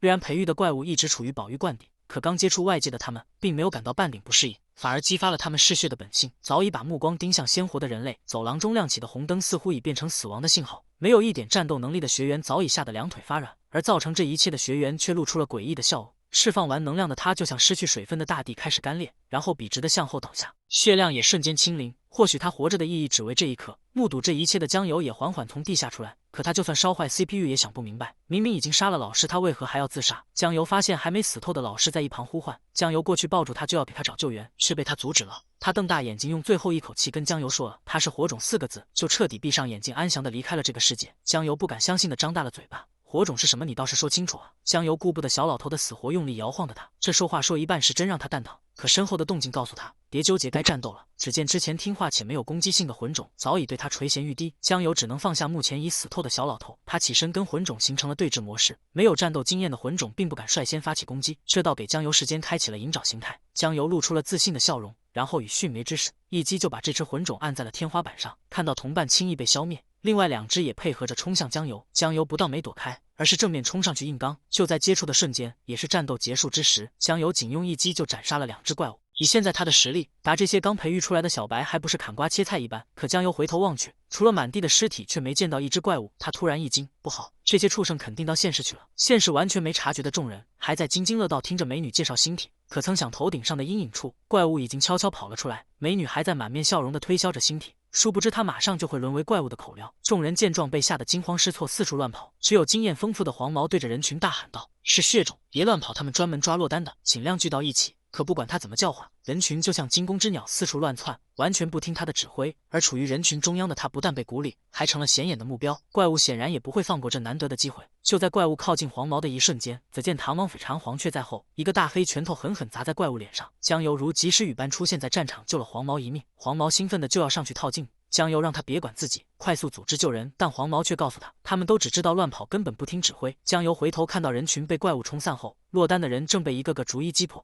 江油飞身过去踢飞眼前的怪物，目前只能先救一个是一个，有机会再把他们聚拢。刚好击败怪物的声音正好吸引了人群，江油知道现在是集中他们的最好时机，他站在怪物身上大声喊道：“别乱跑，不想死的都靠过来，留意周围的阴影，不要让怪物有机可乘。”看到是最近爆火的刺客友，大家这才相信的听话，集中到一起。江油让大家围成个圈，把女人和小孩保护在里面，其余的观察着四周的阴影，有情况就立马报给他。果然，在江油的指挥下，1楼的怪物没多久就被清理干净。此时，楼上的救命声再次引起江油的注意，他让黄毛带着1楼的人有序撤离，他则起身跳向了2楼。这对可怜的母女马上就要被大火吞噬。此时大门被人一脚踢开，一个模糊的身影赫然出现。母亲误以为是救援赶到，大声呼喊好让来人快速找到自己的位置。可甭想看清到来的东西后，让他彻底绝望。只见全身红色的怪物笔直且精准地扑向2人。母亲本能地把女儿抱进怀里，绝望和无助充斥着整个房间。就在怪物要吃到母女的最后一刻，却被什么勒住了脖子。来人用力一拉，怪物就像提线木偶一样被拽了回来。江油再次像及时雨一样，在千钧一发时赶到。江油化掌为刀，在怪物落下时直接插进了他的胸口。当江油抽出手时，怪物胸口的大洞也预示着他已凉透。可全程没睁眼的母女俩早已放弃希望，等死。直至怪物倒下，母亲才睁眼查看，眼含热泪的感谢救命之恩。而定睛一看，只见一个黑不溜秋的家伙在蹦蹦跳跳灭身上脑部。江油发现他们在看自己，还自信地向他们笑了笑。可这一笑吓得小女孩当场大哭不止。妈妈，这只怎么比刚才那只更可怕？母亲立马安慰道：“乖，别怕，他是超能者，是来救我们的，只是长得丑了点。”江油也只好尴尬而不失礼貌地笑了笑。现在大火已经吞噬了入口，江油只好把母女2人抱在怀里，然后用暗影蛛丝从窗口荡下去。在空中时，江油发现救援也已经赶到，江油也就顺手把母女2人带到那里。看到游子哥的路人纷纷投来崇拜的眼神，小女孩也诚恳地说道：“谢谢你，怪物先生。”江油清楚现在还不是接受荣誉的时候，2楼应该还有受困人员，他来不及道别，继续用暗影蛛丝荡回了2楼。只是银点的消耗迫使他不得不加快速度。还有就是巡夜人都死哪去？这时间应该早就来支援了呀！热带此时远处传来一声声爆炸，打断了江油的思绪。他过去查看时，让他震惊不已。原来巡夜人都被牵制在这里。难道这次的动乱不是偶然，而是有预谋的行动？只因男孩长得有点黑，就被人用黑洞洞的枪口对准了他。可即便面临这样的威胁，他还是选择遵从内心，不顾危险的去营救孩子。通过跟踪，江油发现怪物把孩子带到了出洋公司试验楼的暗面，而这些只有杀戮本性的血种怪物，居然不是杀而干起了绑票。他们分工明确，各司其职，跟有组织纪律一样。先是出洋集团，后来是火种，现在又是生物试验。江油意识到自己似乎掺和进了什么不得了的事了，可他并不打算袖手旁观，而是化身为一团黑夜里的影子，潜向了关押孩子的地方。虽然孩子们的哭闹声震耳欲聋，可怪物们都聚精会神地警戒着外围。江油抛出一个小石块进行试探，果然怪物对外围发生的响动非常警觉。上前查看，发现是小石块后，怪物不自觉地看向了身后的孩子。还没等他想明白，只见身边又有石块飞过，吓了他一大跳。但看到旁边都只是哭闹的孩子后，怪物都开始怀疑上了阿飘。可突然怪物瞪大了双眼，他似乎发现了不对。即便怪物不识数，可这孩子的数量是明显看出少了好几个。其余怪物也在被石块困扰着，因为江油直接就把石块往他们身上扔。发现孩子数目不对的怪物一回头，果真被他发现了正在偷小孩的江油。他立马嘎哒嘎的通知其他怪物。江油发现自己暴露后并没有惊慌，因为他已做好了两手准备。看到自己被舍，怪物们开始不顾无切的嘶吼着冲向他，可江油早已在撤退的路上织好了一张暗影蛛丝大网。冲过来的怪物都纷纷被网住，因为小孩人数较多，江油只好带着他们从安全楼梯撤离。他边走边给巡夜司打电话，可还没等他把话说完，一团火焰直接从江油胸口炸开，完全没给江油反应的时间。好在伤害并不大，但也着实吓了一大跳。只见攻击他的人在他面前缓缓落下，想不到来的是个人不人、蛇不蛇、鱼不鱼的物种。他一脸轻蔑地说道：“原来是我们的大网红游子哥呀！”这强迫的威压让江油感觉到来者不善，他立马张开双臂挡在了孩子前面，可来者却不紧不慢地抬起手指，嘴里还吐着信子。然后只见他动了动手指，江油就径直飞向了一旁的墙壁，仅这一下，江油就直接从墙壁中打飞了出来。难道他使用的是念动力？看来这家伙也是个超凡者。江油向着对面大楼发动了暗影蛛丝，他顺着荡到了地面。为了不殃及孩子，他得让战场尽量远离他们。可香油牌刚落下，身后的钢筋就径直向他飞了过来，因为速度太快，即便在暗影形态下的他也只能勉强躲开。紧跟着蛇男就落到了钢筋上，不错，跟视频一样，非常迅敏的身手。不过总体实力也就一截，在我面前也就是个不入流的渣渣。你是什么人？难道你是出洋集团的人？男人并没正面回答，而是吐着信子让江油好好看看他像不像。江油立马反应过来，那你是火种的人。蛇男立马变得严肃起来，死人没必要知道的那么多，并向江油发射去了绿色小泡泡。江油见状立马侧身躲避，可此时另外一颗已经到了身旁，失去重心的江油只能用手补挡。然而就在接触的瞬间，绿泡泡却爆炸开来，威力堪比手榴弹，直接把江油炸飞了数米远。还没等江油反应过来起身，几颗绿泡泡早已移动到了他的头顶，爆炸的档次暗，火光瞬间吞没了江油所处的区域。蛇男吐着信子，意犹未尽地说道：“真是没趣，还想能多玩会儿吗？”没想到就结束了。孩子们也趴在上面目睹了刚刚发生的一切，他们也在着急的轻声呼喊的大哥。无不面露担心之色。等烟雾散去，蛇男却是满脸震惊，地上除了刚刚爆炸留下的巨坑外，并没有江油的身影。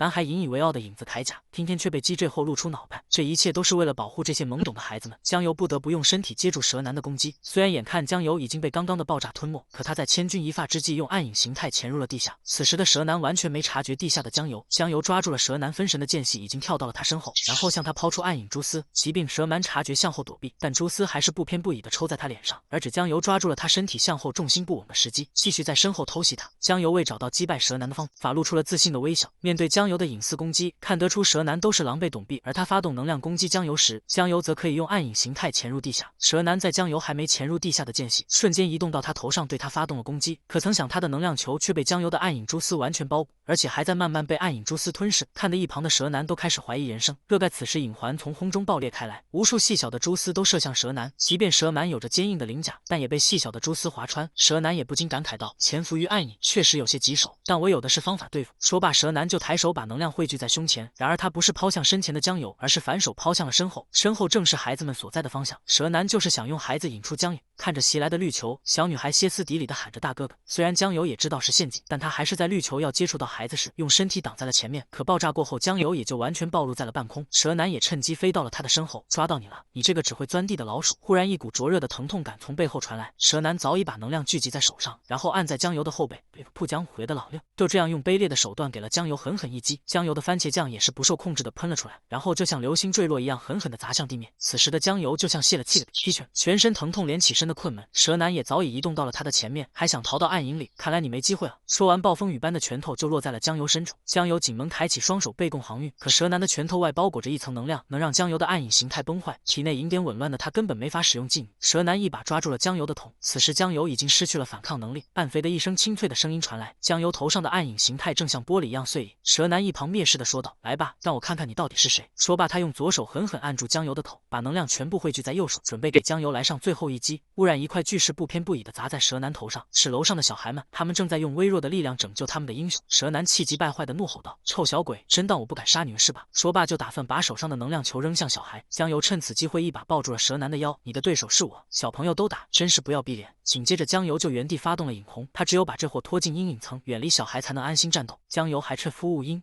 是蛇男没防备，身后狠狠地给他还了一下。落地后，江油再顺势一个后挺，迅速地跟他拉开了距离。这里才是江油的主场，身上的伤也开始慢慢恢复。江油摆好了战斗姿势，而蛇男却不忙着物理攻击，开启了嘴炮。死臭虫，以为把我拖到阴影层就可以阻止我？等我结果了你，那帮小孩我还是会带走的。此话一出，却验证了江油的猜测，果然那些血种是你控制的。但为什么只抓小孩？那自然是因为小孩的魂灵更加纯净。魂种技术你应该听说过吧？回忆瞬间把江油拉回到了实验室里，他看到的一幕，江油不由得惊讶，这些丧心病狂的家伙真的想把人的灵魂和怪物的灵魂互换。就在江油分神的瞬间，怪物已经来到了他的身后，在蛇男的指挥下，他们已经在周围把江油团团围住。你不是想知道我怎么控制怪物吗？满足你的好奇心，现在我就让他们立刻把你撕成渣渣。随着蛇男的一声应响，怪物们就像发了疯一样扑向江油，可面对此境，江油却露出了喜悦的扁气，因为他就等着击杀怪物回血了。男孩遭遇怪物的围攻，不但没有害怕，反而露出了抑制不住的兴奋。这不妥妥的送补给吗？那还客气个啥呀？江油立马在手上开始汇聚暗影蛛丝，然后将四周的怪物发射出去，冲丝精准的粘附在怪物身上。怪物就像被点了穴道一样，一个个的被定在原地。江油大声说道：谢谢送来的大礼，那我就却之不恭了。江油把一个个怪物拖到身边，然后发动标记追猎，仅一套技能下来，怪物的致命弱点就像猩红色的红球裸露在外。江油只用对其发动斩杀，怪物连叫的机会都没有，就被轻轻松松搞定。为了能快速吞噬，江油直接张开大口疯狂的往里吸，银点增加着悦耳的声音也阵阵响起。江油的操作直接把一旁的蛇男惊出了表情包，我靠，他是人吗？居然能吸收异种！江油为了加快速度，他直接让身体旋转起来，瞬间空中有怪物的地方就出现了一个个漩涡，怪物就像秋天的落叶般被漩涡吸绿，根本没有招架名义。银点增加的提示音不绝于耳。当蛇男发现不对时，已经为时已晚，他立马积蓄力量冲向漩涡的方向，然后用尽全力一拳狠狠击打在漩涡上。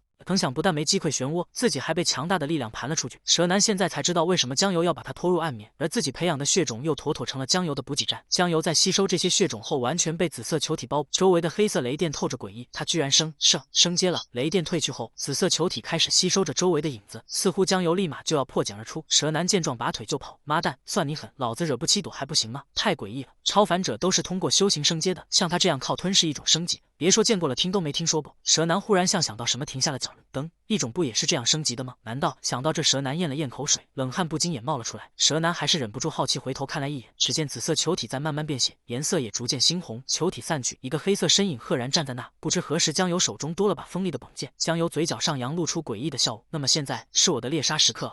安海总算幻化出了武器，而且还一次幻化出来2把，拖在地上咔吱咔吱的声音，直接使压迫感拉满。江油抬头深吸一口气，力量直接从身体中喷涌而出。这就是2阶吗？感觉整个人仿佛摆脱了一层枷锁，没了束缚就是爽，而且力量还在不断的聚集增加。天地在眼中变得清晰可见，一切的气息都如此的鲜活，甚至连周围人的恐惧都能清晰感觉到。江油笑着开始潜入地下，那就让我好好陪你玩啊！就在刹那间，江油直接原地消失。蛇男满脸疑惑的看着眼前一幕，潜入阴影了？不对，这次是彻彻底底消失了。惶恐不安的他召唤出剩余的怪物，只有把他们挡在了自己的前面，才有些许的安全感。恐惧早已占据了蛇男的理智。只见黑暗染遇到了宅子的剑气袭来，挡在蛇男面前的怪物就如清脆的嫩芽，接触剑气的瞬间就被轻轻斩断。等蛇男反应过来，胸口已经开了个40厘米的大口，完全看不到他的攻击，太快了！他究竟是什么怪物？寻常2阶怎么可能有如此强的力量？有去，都贴到他脸上了，他都看不到。现在的江油已经可以潜伏到更深层的阴影中，相当于是另一个立面。接着一道道剑气从看不见的地方袭来，根本无法抵挡。但蛇男明显感觉到斩击控制了力道，并不想立刻要了他的命。蛇男立马反应过来，江油就像狩猎的猫，而自己就是被拿捏的耗，怎么玩得猫说了算。感觉到羞辱的蛇男对着空气大吼道：“他妈的，要杀就杀，别磨磨唧唧的，有种你就出来和我痛痛快快的打一场。行，你既然上赶着送死，那就满足你。”当看到江油时，他已经用刀架在了蛇男的脖子上。就当江油要结果蛇男时，江油余光看到一个不明物体正砸向他，江油只好提刀挡下。是板砖，强劲的力量也让江油飞出了数米远。小青这点事情都搞不定，老大可是有点等不及，可要发火哦。蛇男看到来人就如抓住了救命稻草。赵勇，你来的正好，这家伙太难缠了，计划马上开始了，你先出去带小孩走，这里我兜着。收到授意的蛇男立马跑开，他可1秒都不想再见到江油，可江油已经快速的移动到蛇男的头顶。谁让你走了？怎么你还想去碰那些孩子？板砖再次击中了刺向蛇男的刀。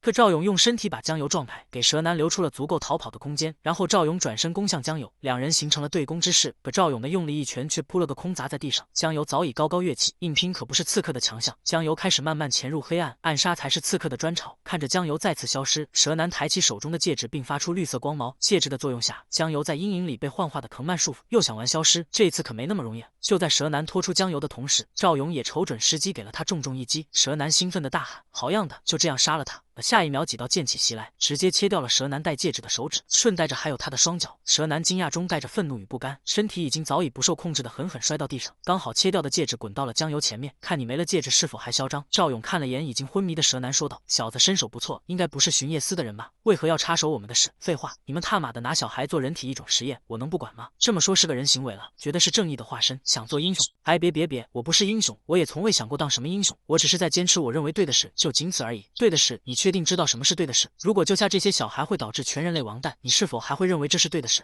他们是群懵懂且无辜的小孩，却有人想把他们掳去改造成怪物，甚至还扬言这一切都是为了全人类的未来。”江油怒斥道：“你的意思是拐走小孩是为了拯救世界？开什么国际玩笑？你知道人类和异种的战争已经持续了几百年，人类靠着这些微弱的希望才苟延残喘到了今天。然而人体存在桎梏，异种却是无上限。人类的力量就如萤火之光，根本无力抗衡深渊的黑暗。与其在虚幻的希望中痛苦消亡，不如另谋出路。纯净的灵魂和异种融合，既能了解它，更能对抗它。既然黑暗不可战胜，那就主动拥抱它，适应它，将希望埋藏在深处，等待潜藏，直到成为最后的火种，才能延续全人类的希望。”放屁！明明已经背道而驰，还装作一副大义岭南的样。如果这就是所谓的火种，那就由我来灭了你们。果然跟你这种人说再多也没用，那就让你见识一下火种的力量。说罢，赵勇就像完全变了一个人，胸口火焰燃起，全身散发着诡异的力量。话不投机半句多，江油早已双刀蓄力，做好了斩击架势。可双刀斩下时，赵勇只是抬手就轻松挡住。赵勇不但没受到半点伤害，还抬脚踢向了江油。即便江油已经快得出现砍影，但也只能算勉强躲开。面对江油快如闪电的攻击，赵勇似乎硬如铁块，化作3头6臂轻松抵挡，而且他还能腾出手来积蓄力量。赵勇化掌为刀，龟肘斩向冲来的江油，斩击划破暗影的黑暗，速度之快让江油根本没时间躲闪。接触的瞬间，爆炸的轰鸣声响彻暗灭。看着赵勇阴沉的表情，脸不红心不跳，似乎还未使出全力，可江油早已飞出了数米之远，狠狠砸在了角落的墙上。不仅如此，刚刚的斩击让江油胸口多了道30厘米的伤口。江油也不得不承认，这家伙是真的强，而且被他造成的伤口没有愈合。就当江油疑惑时，赵勇勇自信地说道：“怎么样，我的超凡技炎狱斩可是我的绝招。超凡技，想不到这家伙还会超凡技，你连我都打不过，更别提深渊了。在绝对的力量面前，一味的抵抗是毫无意义的。”赵勇再次举起了手刀，一切到此为止，上路吧。是的，该结束了。我承认你很强，那也只是跟蛇男相比而已。标记被标记的赵勇直接呆愣在原地，来自深渊的阴影在慢慢吞噬他。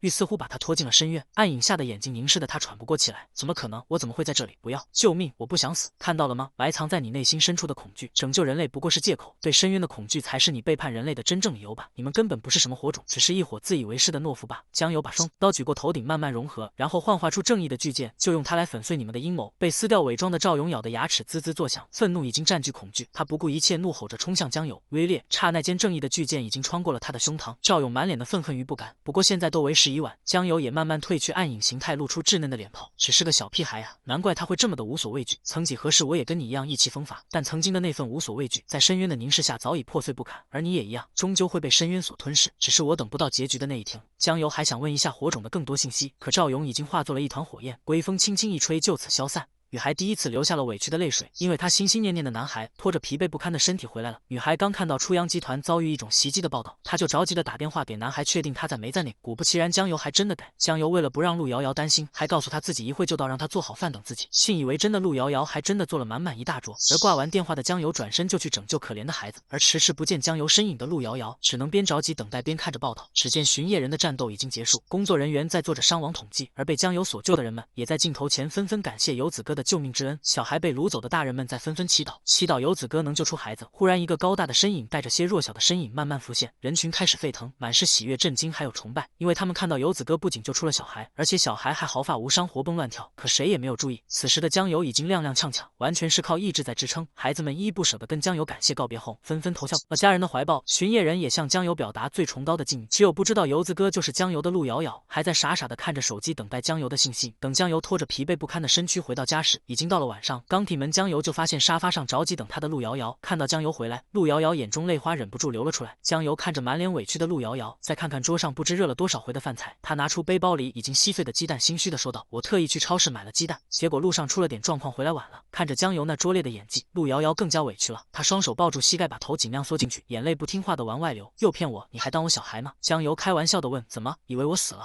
陆瑶瑶愤怒的跳到地上，违心的回道：“死了最好。”然后委屈的小拳拳不偏不倚的打到江油的手心上。陆瑶瑶假把意思的想挣脱，放手，你快放手！可被江油轻轻一拉，陆瑶瑶整个人就都靠了过来，姿势忽然变得暧昧，黄白色的灯光也变得如此旖旎。你还没试过吧？试过我们就不是小孩子了。陆瑶瑶害羞的问道。神，什么没试过？我也没试过，要不我们试试？说罢，江油就向陆瑶瑶靠了上去，吓得陆瑶瑶赶忙拒绝。你要干什么？江油，你清醒点！可此时江油的嘴已经来到陆瑶瑶的嘴边，没给陆瑶瑶反应的时间，江油就亲了上去。她顿时满脸通红，不敢相信的瞪大了双眼。反应过来的陆瑶瑶一个飞马流星拳揍飞了江油。干什么？没什么，刚才有些口渴，找点水喝。陆瑶瑶娇羞的捂住了嘴，没好气的问道：“口渴？”江油立马变得积极了起来，肚子饿了吧？我去把饭菜热一热。说完就慌忙的跑去厨房热菜。江油还没从紧张中缓过来，我居然真的做到了，脑子一热就亲了上去。话说女孩子的嘴唇真软了。我还以为瑶瑶会杀了我，她居然没有。想到这里，江油居然手舞足蹈的跳起了舞，作为大战一场后的奖励，真是太值了。陆瑶瑶也是好奇的偷看着江油的表现，虽然嘴里说着她就是个白痴，可内心早已荡漾。因为刚刚的事，本应该吵闹的饭桌变得安静。陆瑶瑶斯文的咀嚼着食物，时不时会抬头看一下江油的反应，而江油就是专心干饭，也不管什么吃相，只管往嘴里送就好。忽然，江油打开了控制面板，她太好奇自己升阶后属性有啥变化。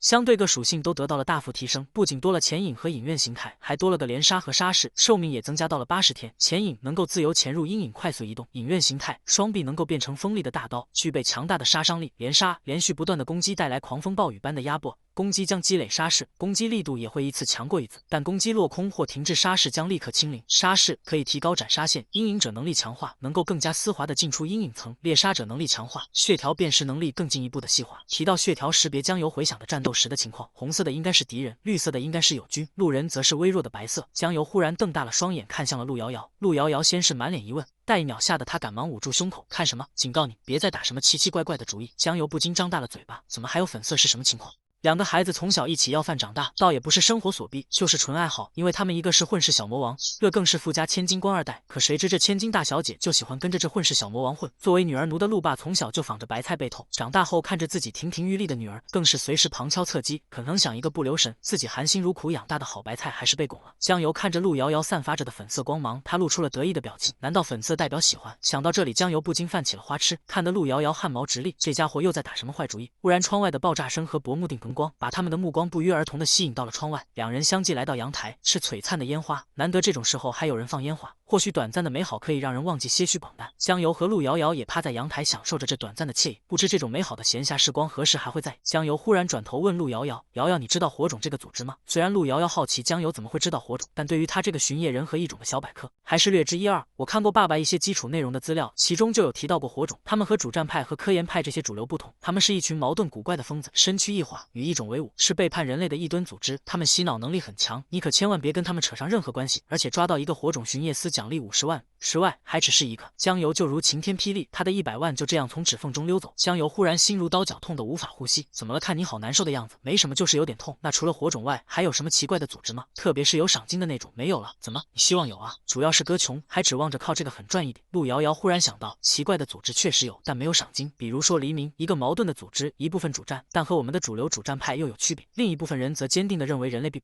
一直寻求逃离这片土地的方法，隐于逃离这颗星球，寻找新的黎明，太异想天开了吧？难道他们要造宇宙飞船了？并不一定靠科技，一种居住在深渊且没有任何科技，但他们可以通过深渊裂隙直接降临到现实。假如能掌握这种方法，黎明派的愿望其实是有可能实现。转眼假期过去，该上班的上班，该上学的上学，只有江油在苦苦杀怪正受命，不然没熬过几个月的特训就赶了。虽然升了2阶后杀怪速度提升了不少，可踢工的寿命和银点也是杯水车薪，有时干满1天也就增加3天寿命。但江油也不得不着手准备收拾训练营的信，因为隔天就得去报道。为此李叔还是特意在江油动身前1晚赶了回来。又听说你意志力检测出了金光，还在巡夜司装了一波大。江油立马岔开话题：“李叔，你不是在北都吗？怎么有空回来了？”李叔也不好意思说，要分别几个月特意回来看看，就随便找了个借口搪塞过去。李叔为了让江油不要太骄傲，还告诉他，今年除了你的金色外，还出了个动态云幕。动态云幕那算什么等级？比我还厉害吗？谁知道呢？所有人对这个都是一头雾水。李叔还在想，他之前仔细看过江油这小，他的体内有污染痕迹，本以为资质检测他肯定通不。